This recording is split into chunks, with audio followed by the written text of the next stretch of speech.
Hello guys, ये star embarrassing sword master का season 2 है और इसके अलावा एक और गुड न्यूज है। इस मानवा की तरफ से ऑफिशियली अनाउंस हो चुका है कि इस मानवा का एनिमे अडेप्शन होगा। तो अब बिना किसी बकवास के इसके सीजन 2 को शुरू करते हैं। एपिसोड के शुरुआत में हमें एम्पायर के सेंट्रल रीजन के नॉर्थ के सबसे किनारे एरिया डॉबरे चिटी का सीन दिखाया जाता है। फिर वहाँ एक आदमी को दिखाया जाता है जो अपने हाथ को पटकते हुए कहता है, फिर से तुम कह रहे हो कि ये फिर से हो गया।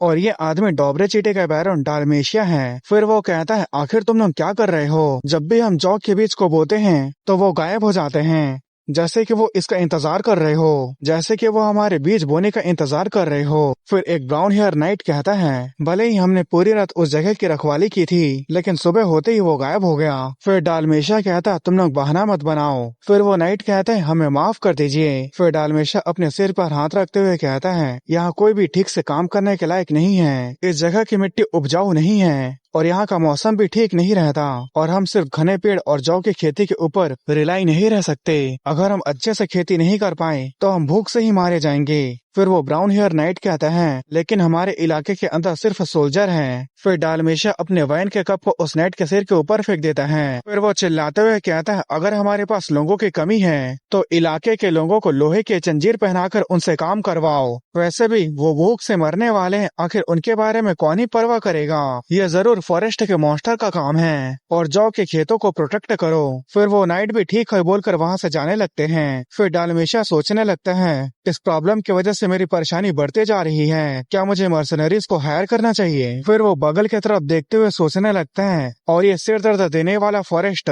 ये आज मुझे और भी डरावना लग रहा है। फिर हमें उसी फॉरेस्ट में दो लोगों को दिखाया जाता है और उसके साथ एक घोड़ा था और ये लोग ब्लेड और उसका घोड़ा और गोथे था। फिर गोथे फादर एंड्रू के दिए हुए बैच को देखते हुए कहता है, ये क्या है? फिर ब्लेड कहता है, ये पिलग्रिम का सर्टिफिकेट है, फादर एंड्रू ने ये मेरे लिए लिखा था। फिर गोथे कहता है, आप सभी महंगी और एक्सपेंसिव चीजों को रखना नहीं भूले, पर क्या आपको एक भी फ्लिंट रॉक रखने का याद नहीं आया? और गाइस, फ्लिंट रॉक ऐसे पत्थर को कहते हैं जिसे टकराने से काफी ज्यादा चिंगारी निकलती है और उससे आग जलाया जाता है। और वो पत्थर ना होने की वजह से ब्लेड लकड़ी को घुमा घुमा कर आगे जलाने की कोशिश करने लगता है। फिर ब्लेड कहता है, तुम्हें तो सिर्फ बोलना आता है, तुम तो एक बेकार से फ्लिंट रॉक को लेकर आए हो। फिर गोथे कहता है, हाँ मैंने इसे लेकर आया था, पर आपने इसे टुकड़े टुकड़े कर दिया और ये पत्थर बेकार नहीं था, बल्कि आपने इसे ज्यादा ताकत लगाकर तोड़ दिया। अगर हम यहाँ कैंप लगाते हैं तो हम ठंड से ही मर जाएंगे, इसलिए जल्दी से लकड़ी को रगड़ना शुरू करो। फिर उसके बाद ब्लेड कहता है, मैं अब और नहीं कर सकता।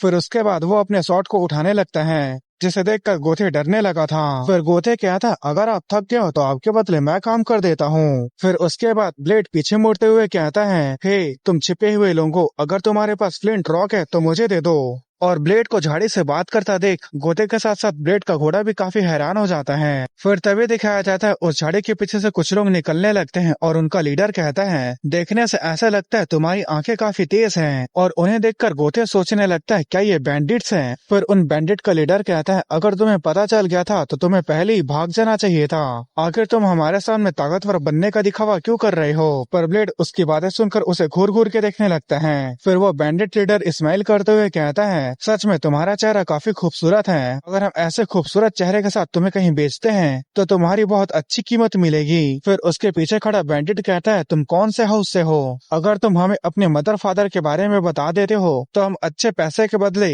तुम्हें उन्हें सही सलामत दे देंगे। पर ब्लेड उनकी बातों को इग्नोर करते हुए कहता है, क्या तुम्हारे पास फ्लिंट रॉक है या नहीं? फिर वो बैंडिट लीडर कहता है, तुमने क्या कहा? फिर ब्लेड कहता है, चेक करके बताओ, क्या तुम में से किसी के पास फ्लिंट रॉक है या नहीं? फिर वो बैंडिट लीडर कहता है, क्या तुम पागल हो गए हो? फिर तभी ब्लेड का ध्यान उसके गले पर लटके माले की तरफ जाता है, जिसे इंसानों की उंगलियों को काट कर बनाया गया था। फिर उसके बाद ब्लेड अपने शॉट को निकालते हुए कहता है, कोई बात नहीं, इसे खोजने की कोई जरूरत नहीं है। फिर वो सोचने लगता है, जब मैंने अपना होम टाउन छोड़ा था तभी मैंने फैसला कर लिया था, शुरुआत में जो मेरा हौसला था मैं उसे फिर से हासिल करूंगा। फिर ब्लेड कहता है, तुम्हारे पास जो भी है सब कुछ झोंक दो। फिर वो अपने जबरदस्त ऑरा को रिलीज करते हुए कहता है, क्योंकि तुम्हारी लाइफ की कीमत जानवरों से भी कम है। फिर ब्लेड उसके ऊपर अटैक कर देता है और पूरे फॉरेस्ट में सिर्फ उनके चिल्लाने की आवाज सुनाई देती है। फिर हमें डोबरे चिटी इलाके को दिखाया जाता है जहाँ पे दो गार्ड पहरा दे रहे थे। फिर वो पहला गार्ड कहता है ये फॉरेस्ट काफी डरावना है, ऐसा लगता है कि किसी भी पल यहाँ से कोई बाहर निकल आएगा। फिर दूसरा गार्ड कहता है ऐसी बातें मत करो, वैसे भी इस फॉरेस्ट के बारे में काफी ज्यादा रूमर्स फैले हुए हैं। फिर तभी उन लोगों को सामने की तरफ से किसी के आने की आवाज सुनाई देती है, जिससे वो दोनों सतर्क हो जाते हैं और अपने भाले को आगे की तरफ कर देते हैं। फिर उसके बाद वो लोग जोर से चिल्लाते हुए कहते हैं वहां पर कौन है, और इस बात से नोयर को गुस्सा हो जाता है और वो गुर्राने लगता है, जिसे देखकर उन गार्ड लोगों को ऐसे लग रहा होता है कि सामने की तरफ से मॉन्स्टर आ रहा है। और वो लोग ब्लेड थे, और गाइस ब्लेड के घोड़े का नाम नोयर है। फिर ब्लेड कहता है तुम उन्हें नहीं काट सकते। फिर वो गार्ड लोग कहते हैं क्या ये एक घोड़ा है। फिर ब्लेड कहता है अपने भाले को दूर रखो, हमने उन बैंडिट को पकड़ लिया है जो यहाँ आसपास के इलाके में परेशानी खड़ा करते थे। फिर वो गार्ड कहते हैं क्या बैंडिट, तुम्हारा मतलब उन क्रिमिनल से है जिन्होंने पास के विलेज के लोगों को मार दिया था। फिर दिखाया जाता है गोते के साथ वहाँ कुछ बंधे हुए बैंडिट निकलने लगते हैं, और जो बाकी बैंडिट थे उनके कटा हुआ सिर उनके हाथों में था, जिसे देखकर वो दोनों गार्ड काफी ज्यादा डर जाते हैं। फिर ब्लेड कहता है मैं यहाँ के लॉर्ड से मिलना चाहता हूँ, मैं सोआर का ब्लेड और बेजर्ट हाउस का एक नाइट हूँ। फिर उसके बाद हमें सुबह का सीन दिखाया जाता है। फिर डोबरे चिटी का लॉर्ड या बैरोन डालमेशा हंसते हुए कहता है मैं ये सोचकर काफी हैरान हो रहा हूँ कि एक अपने आप को साबित किया हुआ नाइट डोबरे चिटी आएगा। फिर ब्लेड कहता है मैं आपकी मेहमान नवाजे के लिए थैंकफुल हूँ। फिर डालमेशा कहता है तुमने तो उन लोगों को भी पकड़ लिया जो हमें सिर दर्द दे रहे थे, तो मैं इस टेरिटरी के लॉर्ड होने के नाते तुम्हारा स्वागत करने के कैसे नहीं आता, फॉर्मेलिटी की कोई जरूरत नहीं है, आप आराम से बैठ जाइए। फिर उसके बाद वो दोनों आमने सामने बैठ जाते हैं। फिर डालमेशा कहता है तो तुमने 9 बैंडिट्स को पकड़ा है। फिर ब्लेड कहता है अगर उनके कटे हुए सिर को शामिल किया जाए तो मैंने 15 पकड़े हैं, और कुछ लोग वहां से भाग निकले। फिर डालमेशा कहता है ये सच में तारीफ के लायक है, मैं तुम्हें इसके बदले काफी अच्छा रिवॉर्ड दूंगा। फिर ब्लेड भी इसके लिए शुक्रिया कहता है। फिर डालमेशा कहता है मैं देख सकता हूँ कि तुम अपने साथ एक बैनर लेकर आए हो, मेरा मानना है कि तुम अपने आप को साबित करना चाहते हो। फिर ब्लेड कहता है हाँ ये बात सही है। फिर वो अपने वाइन के कप को आगे बढ़ाते हुए कहता है मैं तुमसे पूछना चाहता हूँ क्या एक सच्चा नाइट अपने सम्मान की खोज नहीं करता है। उसकी बातें सुनकर ब्लेड सोचने लगता है, ऐसा लगता है कि वो मुझे फ्री में यूज करना चाहता है। मुझे बैंडिट के पकड़ने का रिवॉर्ड लेकर यहाँ से निकल जाना है, अभी मुझे वॉइस के ट्रेस को ढूंढने पर ध्यान देना है।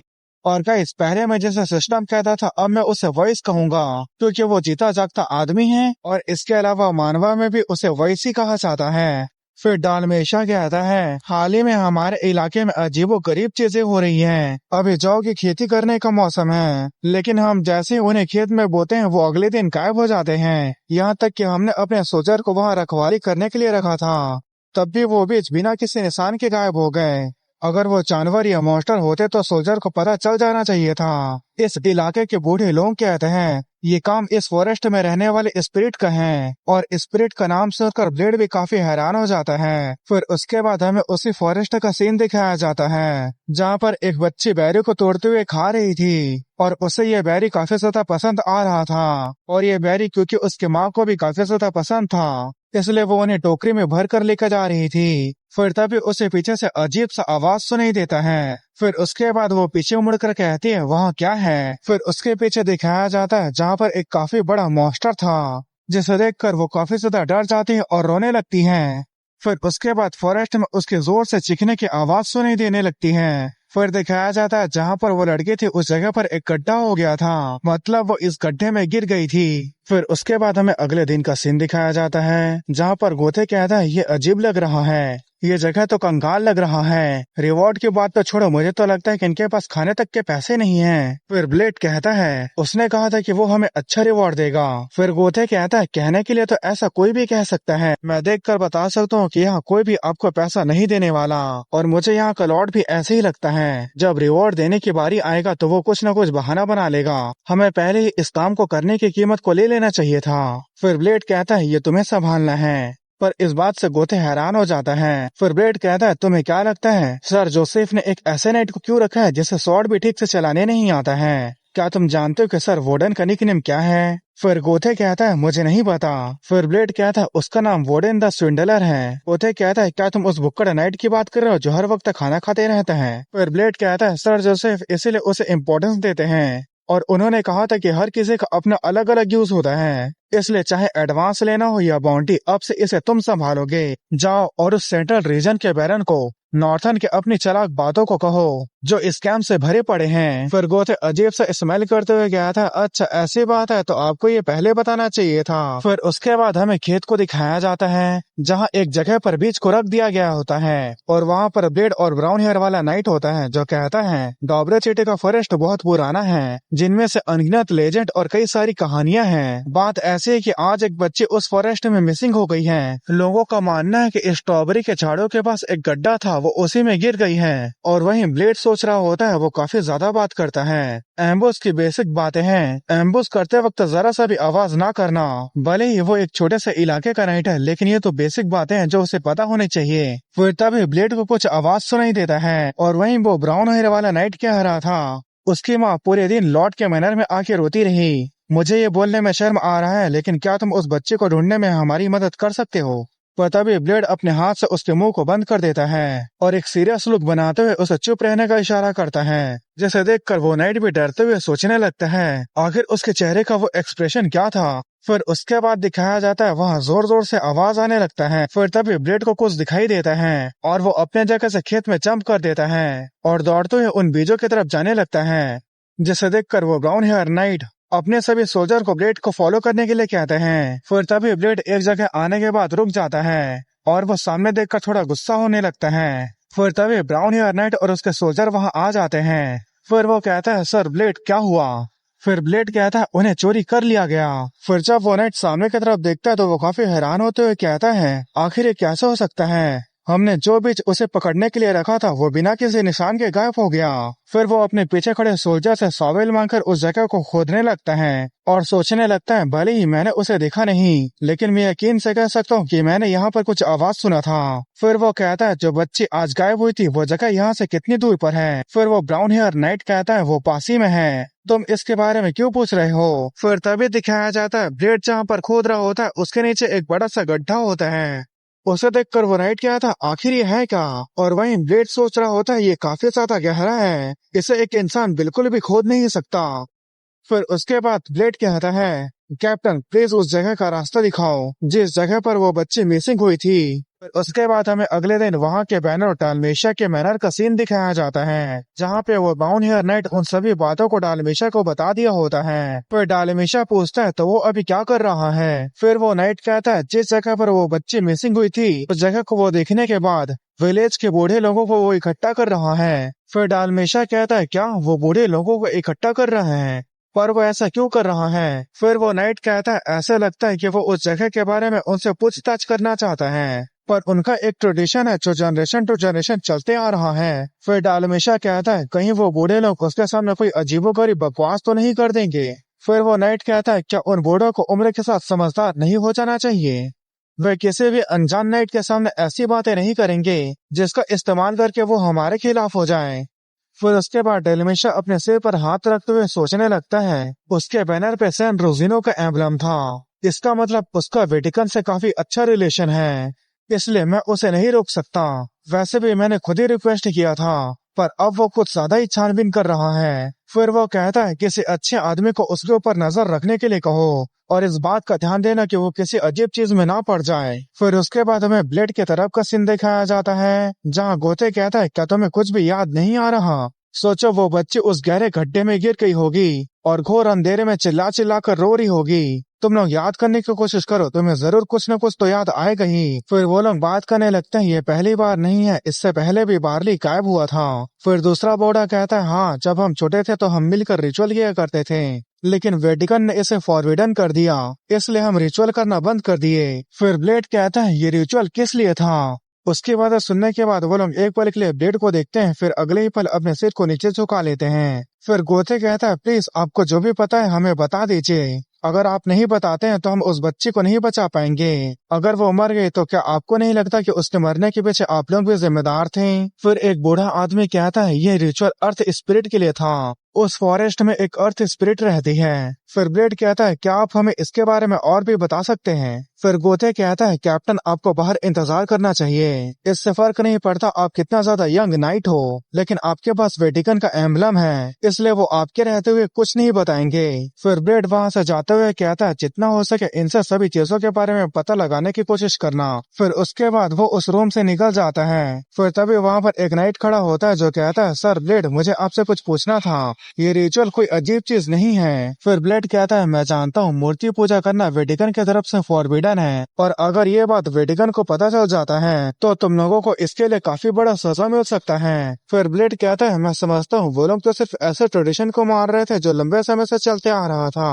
फिर वो नाइट कहता है तो क्या आपके कहने का मतलब। फिर ब्लेड कहता है हाँ मैंने यहाँ कुछ भी नहीं सुना, ना ही अर्थ स्पिरिट के बारे में और ना ही रिचुअल के बारे में। मैं गॉड की कसम खाता हूँ मैं सिर्फ मिसिंग बच्ची और जॉ के बीच को चोरी करने वाले चोर को ढूंढने पर ध्यान दूंगा, इसलिए तुम मेरे ऊपर नजर रखना बंद कर सकते हो और इस बात को अपने लॉर्ड को भी बता सकते हो। फिर वो नाइट कहता है मुझे माफ कर दीजिए अगर मुझसे कुछ गलती हो गई हो तो, और हमारे बारे में चिंता करने के लिए आपका शुक्रिया। फिर उसके बाद वो नाइट वहां से चले जाता है। फिर तभी वहाँ गोथे आ जाता है। फिर ब्लेड कहता है क्या तुम्हें कुछ पता चला।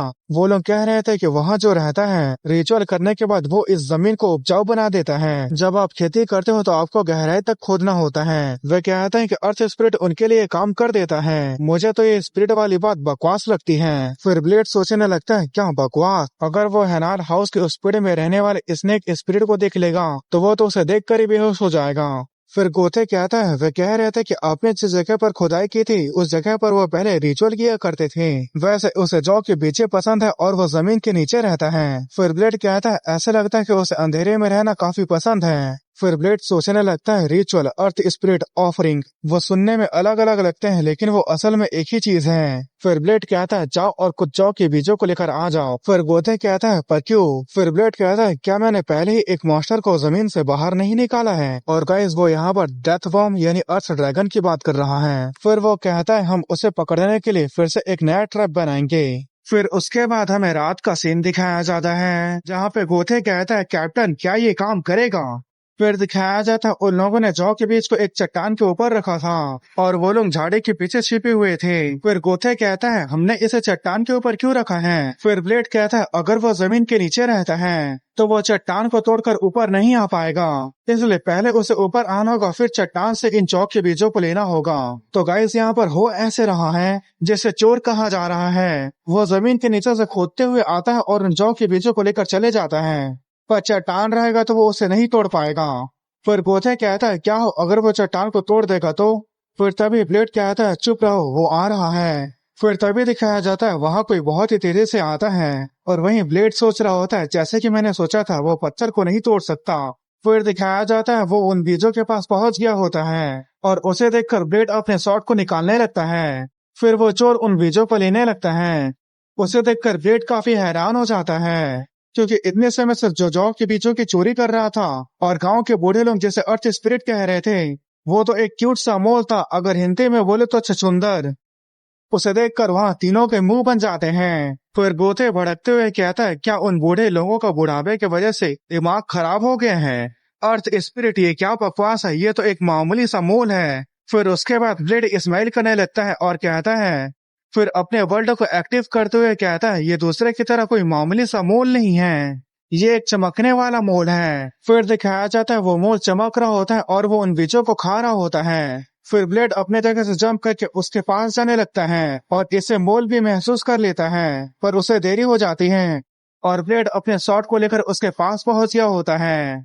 फिर वो उस मोल को पकड़ लेता है और वो मोल जोर जोर से चिल्लाने लगता है। फिर ब्लेड कहता आखिरकार तुम अब पकड़े गए, और वहीं वो मोल चिल्ला चिल्ला कर रोने लगता है। फिर उसके बाद उस मोल से काफी ज्यादा रोशनी निकलने लगती है। वहीं पर नॉइड और गोते आते हुए कहता है कैप्टन क्या आपने उसे पकड़ लिया।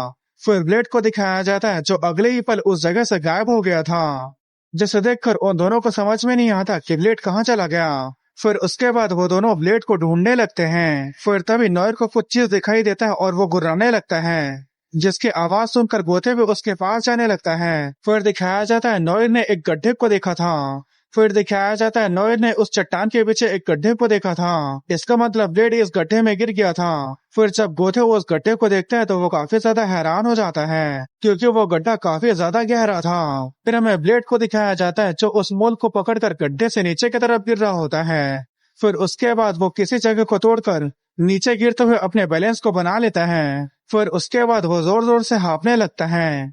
फिर वो आसपास देखते हुए सोचने लगता है आखिर ये कौन सी जगह है, क्या ये एक पैसेज है, क्या यहाँ जमीन के अंदर एक पैसेज भी था। फिर उसके बाद वो उस मोल पर हिलाते हुए कहता है आखिर तुम मुझे कौन सी जगह पर लेकर आ गए हो। फिर दिखाया जाता है उसका सिर चकरा गया होता है। फिर ब्लेड कहता है काश तुम होते ही नहीं। फिर वो सोचने लगता है मुझे नहीं पता यहाँ क्या क्या हो सकता है, इसलिए मुझे यहाँ के खतरों से निपटने के लिए पहले से ही तैयार रहना चाहिए। फिर वो अपने वर्ल्ड को एक्टिवेट कर देता है जिसे मोल भी गौर से देख रहा था। फिर वो स्वॉर्ड में अपने ऑरा को भी रिलीज कर लेता है और उसके स्वॉर्ड के टिप पर जो स्टोन था जिसे लेडी एलिसिया ने दिया था वो चमकने लगा था, जिसे देखकर मोल कुछ अपने लैंग्वेज में बोल रहा होता है। फिर ब्लेड सोचने लगता है सच में इस दुनिया में कुछ भी आसान नहीं है और ऐसा लगता है कि उस गड्ढे से वापस ऊपर चढ़ना इम्पॉसिबल है। यहाँ हल्की हवा चल रही है, इसका मतलब इस पैसेज में बाहर निकलने का कहीं न कहीं रास्ता है। फिर ब्लेड कहता है छोटे चूहे कहीं के, अगर मैं आज यहाँ से नहीं निकल पाया तो कल तुम मेरा नाश्ता बनोगे। मतलब ब्लेड उसे भूंज कर खाने की बात कर रहा होता है। अभी के लिए चलो यहाँ से निकलने का रास्ता ढूंढते हैं। आखिर ये पैसेज कितना लंबा है, मैं कितने समय से चल रहा हूँ लेकिन इसका अंत दिखाई नहीं दे रहा। फिर तभी वो मोल चमकना बंद कर देता है। फिर ब्लेड कहता है यहाँ अंधेरा हो रहा है, जब मैं तुमसे ठीक से बात कर रहा हूँ तो मेरे बात को मान लो। अगर तुम चमकना बंद कर दिए तो तुम्हें सजा मिलेगी। आखिरकार मैं तुम्हारे वजह से ही यहाँ फंसा हूँ। फिर वो मोल भी अपने दोनों हाथ को हिलाते हुए अपने लैंग्वेज में कुछ बोल रहा होता है, पर ब्लेड को उसकी बातें समझ में नहीं आ रही थी। फिर तभी दिखाया जाता उसके सामने वाले जगह पर ऊपर से रोशनी आ रहा था। उस रोशनी को देखकर ब्लेड काफी खुश हो जाता है और उसके तरफ दौड़ते हुए जाने लगता है। फिर तभी दिखाया जाता है वो पूरा पैसा झेलने लगता है, जिसे देखकर ब्लेड हैरान होते हुए कहता है ये क्या था, और वहीं वो मोल कांपने लगा था। उसे देखकर ब्लेड सोचने लगता है ये डर रहा है, क्या ये इस आवाज की वजह से है, आखिर ऊपर हो क्या रहा है। पर जो भी हो मैं ऊपर की तरफ एक इनक्रेडिबल पावर को महसूस कर सकता हूँ, इसलिए मैं जरा सा भी किसी भी चीज में लापरवाही नहीं कर सकता। फिर ऊपर की तरफ जो गड्ढा होता है ब्लेड उस गड्ढे से ऊपर चढ़ जाता है। फिर जब वो सामने की तरफ देखता है तो काफी ज्यादा हैरान हो जाता है क्योंकि उसके सामने एक बड़ा सा पेड़ था और उस पेड़ को एक बड़ा सा जायंट मॉन्स्टर अपने कुल्हाड़ी से काट रहा था और इसी की वजह से जमीन हिल रहा था। उसे देखकर ब्लेड सोचने लगता है ये क्या है, ये कोई ऐसा मॉन्स्टर नहीं है जो नॉर्थ में दिखाई दिया हो। फिर उस मोल को दिखाया जाता है जो और भी डर से कांपने लगा था और अपने लैंग्वेज में ब्लेड को कुछ बोल रहा था। फिर ब्लेड सोचने लगता है तो इसके डरने की वजह वो चीज थी। फिर वो अपने वर्ल्ड को एक्टिवेट करके सोचने लगता है तो क्या इसका मतलब वो पेड़ स्पिरिट की ओरिजिन है। फिर दिखाया जाता है वो पेड़ चमक रहा था और दूसरी तरफ उस जायंट मॉन्स्टर के अंदर से डार्क एनर्जी निकल रहा था। फिर ब्लेड सोचने लगता है अगर आमतौर पर यह मामला मेरे से जुड़ा नहीं होता तो मैं इससे नहीं निपटता, लेकिन मुझे इस बार इस काम को करना होगा। फिर ब्लेड मोल को कहता है तुम यहीं पर छिपे रहना और मेरा इंतजार करना।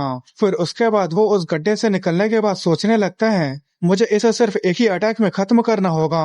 फिर ब्लेड उसके तरफ अटैक करने के लिए आगे बढ़ने लगता है और वहीं वो जायंट मॉन्स्टर अपने पेड़ काटने में ही मगन था। फिर उसके बाद ब्लेड अपने वर्ल्ड को एक्टिवेट करता है और स्वॉर्ड में अपने ऑरा को रिलीज करते हुए उस जायंट मॉन्स्टर के ऊपर अटैक कर देता है। और ये अटैक उस जायंट मॉन्स्टर को भी महसूस हो गया था, लेकिन उसे महसूस करने में काफी देरी हो गया था क्योंकि ब्लेड अपने अटैक से उस जायंट मॉन्स्टर के गले को काट देता है। फिर ब्लेड नीचे उतरकर जमीन पर बैलेंस बनाते हुए सोचने लगता है ये जबरदस्त अटैक बिल्कुल सही जगह पर लगा था। पर तभी ब्लेड सामने की तरफ देखकर काफी हैरान हो जाता है क्योंकि वो जायंट मॉन्स्टर अभी भी जिंदा था और उसके कटे हुए गले के अंदर से काफी ज्यादा डार्क एनर्जी निकलने लगा था। और उसे देखकर ब्लेड कहता है तुम लोग फिर से यहाँ भी। फिर वो जायंट मॉन्स्टर अपने बड़े से कुल्हाड़ी से ब्लेड के ऊपर अटैक कर देता है। फिर उसके बाद हमें गोथे को दिखाया जाता है जो उस गड्ढे में चिल्ला चिल्ला कर कह रहा था कैप्टन क्या आपको मेरा आवाज सुनाई दे रहा है, पर अंदर से कुछ भी आवाज सुनाई नहीं दे रहा था। फिर गोथे कहता है मुझे क्या करना चाहिए, क्या मुझे इस गड्ढे में कूद जाना चाहिए। फिर तभी दिखाया जाता है नॉयर को कुछ आवाज सुनाई देता है। फिर नॉयर वहां से जाने लगता है जिसे देखकर गोथे कहता है हे नॉयर तुम कहाँ जा रहे हो। फिर तभी उसे किसी चीज की आवाज जोर से सुनाई देती है। फिर वो गांव के बूढ़े लोगों की बातों को याद करने लगता है, जहां वो कह रहे थे, मैंने जंगल से अजीब से चीखों की आवाजों को सुना था, और वो आवाज ना तो इंसान के थे और न ही जानवर के। वो इन्हीं सब चीजों को सोच सोच कर परेशान हो रहा होता है। फिर उसके बाद वो अपने आप को थप्पड़ मारते हुए कहता है, मुझे अभी के लिए नॉइर के ऊपर भरोसा करके उसे फॉलो करना चाहिए। आखिरकार वो एक ऐसा घोड़ा है जिसे बारबेरियन लोग मानते हैं। फिर उसके बाद वो नॉयर के पीछे भागने लगता है। फिर उसके बाद दिखाया जाता है जहां वो जायंट मॉन्स्टर ब्लेड के ऊपर अटैक करने वाला होता है, पर ब्लेड चुक जाता है और उस अटैक को डॉज करके उस जायंट मॉन्स्टर के पीछे चले जाता है। फिर उसके बाद वो अपने जगह से घूमकर उस जायंट मॉन्स्टर के ऊपर पीछे से अटैक कर देता है, और उसके अटैक की वजह से उस जायंट मॉन्स्टर के पैर पर एक गहरा कट लग गया था। उसे देखकर ब्लेड स्माइल करते हुए सोचने लगता है अब वो अपने पैरों का यूज नहीं कर सकता। फिर तभी दिखाया जाता है वो जायंट मॉन्स्टर पीछे घूमकर अपने बड़े से कुल्हाड़ी से ब्लेड के ऊपर अटैक कर देता है, जिसे ब्लेड रोकने की कोशिश तो करता है पर वो रोक नहीं पाता, और वो इस अटैक से काफी दूर फेंक आ जाता है। फिर वो अपने स्वॉर्ड को जमीन पर काट कर अपना बैलेंस बना लेता है। फिर ब्लेड सोचने लगता है ये एक ऐसा अटैक था जिसमें डार्क ऑरा था, बिल्कुल उसी डेथ नाइट दुल्हन कमीने के जैसे। फिर उसके बाद उस जायंट मॉन्स्टर के सिर को दिखाया जाता है, जिस सिर को वो जायंट मॉन्स्टर उठा लेता है और उस कटे सिर को फिर से अपने गले में लगा लेता है। फिर दिखाया जाता है जो उसके गले से डार्क ऑरा निकल रहा था वो धीरे धीरे करके खत्म होने लगा था, और उसका सिर बिल्कुल पहले की ही तरह जुड़ गया था, जैसे कि वो कटा ही ना हो। फिर ब्लेड सोचने लगता है इसके पास भी इमोर्टेलिटी की पावर है, इसके ऊपर मेरा अटैक काम नहीं करेगा। अगर ऐसी बात है तो मुझे उसे याद करना होगा जब वॉइस ने अपने वर्ल्ड को यूज करने का परमिशन मुझे दे दिया था। और गाइस यहाँ वॉइस का मतलब ब्लेड के सिस्टम से है, जिसे मैं अब वॉइस ही कहूंगा। फिर दिखाया जाता है ब्लेड वॉइस के वर्ल्ड को महसूस कर लेता है, और वॉइस के वर्ल्ड को एक्टिव करने के बाद अपने स्वॉर्ड में उसके जबरदस्त ऑरा को रिलीज करने लगता है। फिर ब्लेड सोचने लगता है ये वो सेंसेशन है जब मेरा वर्ल्ड और उसका वर्ल्ड एक साथ मिला था, और उसके ऑरा को देखकर वो जायंट मॉन्स्टर भी हैरान होता है। फिर ब्लेड उस जायंट मॉन्स्टर के ऊपर अटैक करने के लिए आगे बढ़ने लगता है, और वहीं वो जायंट मॉन्स्टर भी अटैक कर देता है, और जायंट मॉन्स्टर का अटैक ब्लेड को लगने वाला ही होता है, पर ब्लेड इतना तेजी से झुकता है कि उसका आफ्टर इमेज बन जाता है और वो अटैक उसके आफ्टर इमेज को लग जाता है। फिर ब्लेड उस मॉन्स्टर के पेट के ऊपर कट मारकर आगे चले जाता है। फिर वो जमीन पर बैलेंस बनाने के बाद वापस से उस मॉन्स्टर के ऊपर कई सारे अपने स्वॉर्ड से अटैक कर देता है। फिर ब्लेड कहता है मैं तुम्हें तब तक काटते रहूंगा जब तक तुम मर नहीं जाते। फिर उसके बाद चांदनी रात में सिर्फ उस जायंट मॉन्स्टर के खून को दिखाया जाता है। फिर हमें उस जायंट मॉन्स्टर को दिखाया जाता है जिसके ऊपर ब्लेड ने बहुत सारे कट लगाए थे, और ब्लेड के इतने काटने के बावजूद भी वो जायंट मॉन्स्टर हार नहीं मानता और ब्लेड के ऊपर फिर से अटैक कर देता है। और वहीं दूसरी तरफ ब्लेड काफी थक गया होता है। फिर उसके बाद वो जायंट मॉन्स्टर के अटैक को डॉज कर लेता है और पीछे हटकर उससे दूर आ जाता है। फिर उसके बाद ब्लेड जोर जोर से हाँफने लगता है। फिर में उस जायंट मॉन्स्टर को दिखाया जाता है जिसके बॉडी पर जितने भी कट थे वो सभी हील हो जाते हैं। फिर उसके बाद ब्लेड सोचने लगते हैं मैंने उसके हाथों और पैरों को काट दिया, यहाँ तक कि मैंने उसके दिल और फेफड़ों को भी काट दिया, उसके पेट और अतड़ियों को भी अपने स्वॉर्ड से चीर दिया। इसके बाद भी वो मर नहीं रहा। वॉइस ने कहा था कि उसने हेडलेस डेथ नाइट को खत्म कर दिया था। क्या अभी भी मेरे वर्ल्ड में उसे खत्म करने की पावर नहीं है? अपने आप की ही बेइज्जती करने का समय नहीं है, मुझे बस अपने शॉट को अच्छे से स्विंग करने की जरूरत है। अगर तुम्हारे बॉडी पार्ट को काटने से काम नहीं चलेगा तो मैं तुम्हारे पूरी बॉडी की टुकड़े टुकड़े कर दूंगा। फिर दिखाया जाता है वो जायंट मॉन्स्टर हंसने लगता है। उसे देखकर ब्लेड कहता है हंसने की हिम्मत मत करो, तुम मरने वाले हो। फिर तभी ब्लेड देखता है उस जायंट मॉन्स्टर के पीछे से कोई चमकती हुई चीज आ रही थी, जिसे देखकर ब्लेड सोचने लगता है आखिर वो क्या है। फिर तभी वहां की जमीन हिलने लगती है। फिर उसके बाद दिखाया जाता है ये कोई और नहीं बल्कि ब्लेड का घोड़ा नॉइड था, जो अपनी यूनिकॉर्न पावर को एक्टिव करके आ रहा था, जिसे देखकर उन दोनों का ध्यान नॉइड की तरफ चले जाता है। पर जायंट मॉन्स्टर उसे देखने में देरी कर दिया था, क्योंकि नॉइड वहां आकर सीधा उस जायंट मॉन्स्टर को ही टक्कर मारता है, और इससे उस जायंट मॉन्स्टर की भी चीखें निकल गई थी। और इस टक्कर का फोर्स इतना ज्यादा था कि वो जायंट मॉन्स्टर काफी दूर फेंका जाता है। फिर उसके बाद वो खड़े होकर जोर से गुर्राने लगता है। उसे देखकर ब्लेड काफी खुश होते हुए कहता है आखिर तुमने ये जगह कैसे ढूंढी? चलो मुझे देखने दो, तुम्हें तो कहीं भी चोट नहीं लगी है। उसके बाद उसे पीछे से आवाज सुनाई देती है और वो मुड़कर देखता है तो वहां पर वो जायंट मॉन्स्टर अपने हाथ से अपने पेट को पकड़कर खड़ा था, जिसे देखकर ब्लेड भी काफी हैरान हो जाता है। फिर वो सोचने लगता है ये क्या है, क्या उसका चोट हील नहीं हो रहा है? क्या इसका मतलब नॉय का स्पिरिट पावर उसके ऊपर काम कर गया? फिर उसके बाद ब्लेड स्माइल करते हुए सोचने लगता है मैंने सही सोचा था। अभी सतर्क हो गए हैं, अगर ऐसी बात है तो। फिर उसके बाद ब्लेड नॉयर के ऊपर बैठ जाता है और वॉइस के वर्ड को एक्टिव करते हुए कहता है, आगे बढ़ो नॉयर। फिर उसके बाद बताया जाता है, इससे फर्क नहीं पड़ता तुम्हारे पास कितनी भी चमकदार चीज क्यों ना हो, अगर तुम्हारे पास ताकत नहीं है तो तुमसे वो कोई भी छीन सकता है। और दुनिया में ऐसे लोग भरे पड़े हैं जो दूसरों की चीजों को छीनकर और उनके आंसू को कुचलकर उनके ऊपर जीते हैं। पर वो आदमी जो अपने शॉट को पकड़कर उनके बदले खड़ा होता है, जिनके पास अपने आप को बचाने की ताकत नहीं है, जिसे स्वॉर्ड मास्टर कोड में कहते हैं एक नाइट। फिर उसके बाद ब्लेड नोएक के साथ उस जियांट मॉन्स्टर के ऊपर अटैक करने के लिए आने लगता है और वहीं वो जियांट मॉन्स्टर भी तैयार होता है। फिर वो नोएक के ऊपर अपने कुल्हाड़ी से अटैक कर देता है, पर ब्लेड उस कुल्हाड़ी को अपने स्वॉर्ड से रोक लेता है और वहीं नोएक अपने सिर से उस जियांट मॉन्स्टर के पेट पर अटैक कर देती है और इस अटैक से उस जियांट मॉन्स्टर की हालत खराब हो जाती है। और इस अटैक का फोर्स इतना ज्यादा था कि वो जियांट मॉन्स्टर काफी दूर फेंक आ जाता है और वो जिस जगह टकराया था वो जगह भी तबाह हो गया था। पर ब्लेड अभी भी नहीं रुकता और आगे बढ़ने लगता है। वहीं वो जियांट मॉन्स्टर खून की उल्टियां करने लगा था। फिर ब्लेड सोचने लगता है ये काम कर रहा है, नॉयर के अटैक से उसे काफी ज्यादा चोट लग रहा है। फिर तभी दिखाया जाता है वो मॉन्स्टर पीछे हट जाता है, जिसे देखकर ब्लेड भी हैरान हो जाता है। फिर वो जियांट मॉन्स्टर उस पेड़ के सहारे खड़ा हो गया था, जिसे देखकर ब्लेड नॉयर को रुकने के लिए कहता है। फिर दिखाया जाता है जियांट मॉन्स्टर अपने कुल्हाड़ी को नीचे गिरा देता है और वो अपने दोनों हाथ को फैलाकर एक पकड़ने की पोजीशन में आ जाता है। उसे देखकर ब्लेड सोचने लगता है, क्या वो हम पर अटैक करने में कामयाब नहीं हो सकता, इसलिए वो हमें पकड़ने की कोशिश कर रहा है। मुझे पता था इससे निपटना आसान नहीं होगा, लेकिन मुझे लगा नहीं था कि इतना ज्यादा इंटेलिजेंट होगा। ये जानता है कि एकमात्र नॉयर ही इसके लिए खतरा है। इसके अलावा अगर हम अटैक करते हैं और वो वहां से हट जाता है तो उसके पीछे का पेड़ जो स्पिरिट का ओरिजिन है उसके ऊपर अटैक लग जाएगा। हमें अभी क्या करना चाहिए? फिर तभी दिखाया जाता है वहां पर वो मोल आ गया था और वो उसके स्वॉर्ड के टिप को पकड़ लिया था जहां पर वो येलो स्टोन था। फिर ब्लेड अपने स्वॉर्ड को उठाते हुए कहता है, तुम यहाँ क्या कर रहे हो और तुम यहाँ कब आए? यहाँ रहना खतरनाक है, जल्दी से उस गड्ढे में जाकर छिप जाओ। फिर दिखाया जाता है वो मोल चमकने लगा था, जिसे देखकर ब्लेड भी काफी हैरान हो जाता है क्योंकि उसकी वजह से वो येलो स्टोन चमकने लगा था। फिर ब्लेड सोचने लगता है ये तो एल्फ का एम्बर है जो इससे रेजोनेट कर रहा है, और गाइस वो येलो स्टोन ही एल्फ का एम्बर है। फिर उसके बाद दिखाया जाता उस जियांट मॉन्स्टर के पीछे जो ट्री था, जो स्पिरिट का ओरिजिन भी था, उसके अंदर से सेम वैसे ही रोशनी निकल रहा था जो एल्फ एम्बर के अंदर से निकल रहा था। फिर दिखाया जाता है ब्लेड के शॉट से येलो कलर का ऑरा निकल रहा था, जिसे देखकर ब्लेड सोचने लगता है ये तो स्पिरिट ब्लेसिंग है, इस पावर के साथ मैं इसे काट सकता हूँ।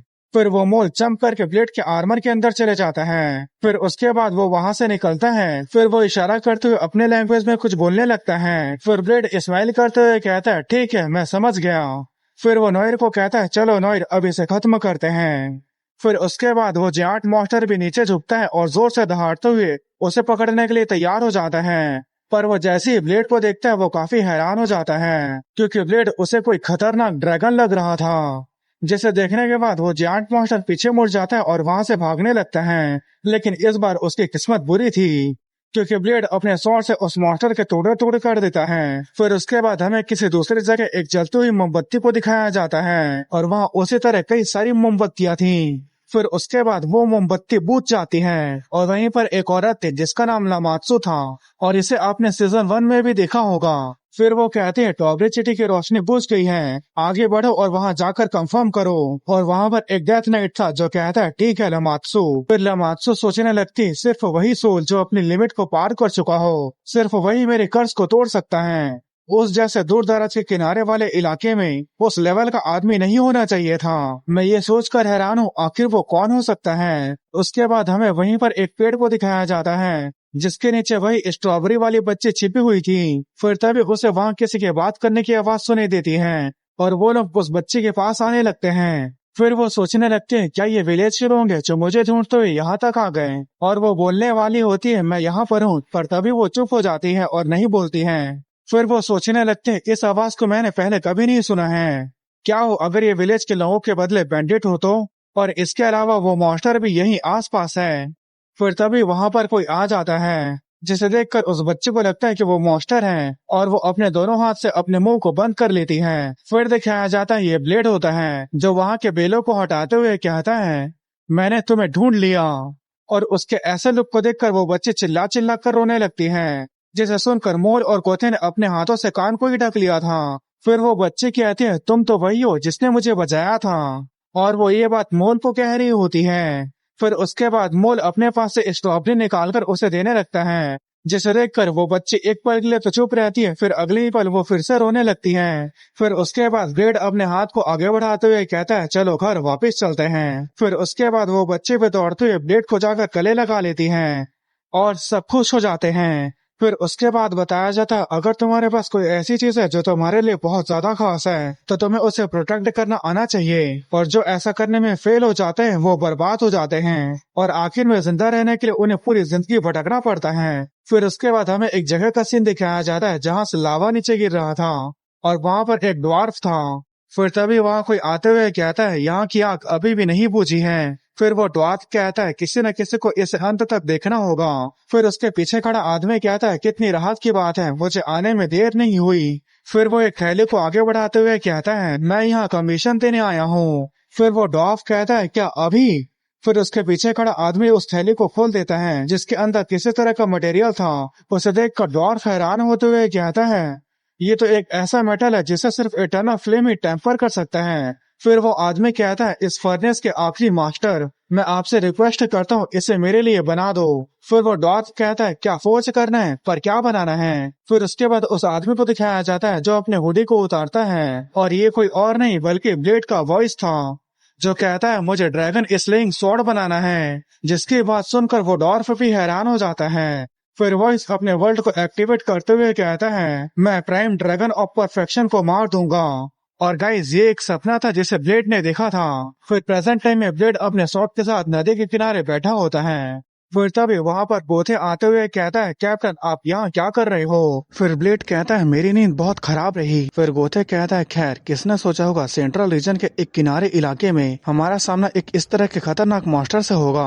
आपने कहा था कि उस मॉन्स्टर का लाश धुएं की तरह गायब हो गया, वो भी बिना किसी निशान के। फिर ब्लेड सोचने लगता है, ये बिल्कुल उसी की तरह था, इसमें कोई शक की बात नहीं है, ये उसी चीज के साथ कनेक्टेड है। फिर ब्लेड कहता है, हमें इस रिपोर्ट को सर जोसेफ को देना होगा। फिर गोथे कहता है, लेकिन यहाँ पर कोई भी इमेज नहीं है, क्या हमें इसे कुरियर से भिजवा देना चाहिए? फिर ब्लेड कहता है, कुरियर काम नहीं करेगा, वैसे भी सर्दी के मौसम में ट्रेवल करना काफी मुश्किल होता है और उसे पहुँचने में भी काफी लंबा समय लगेगा।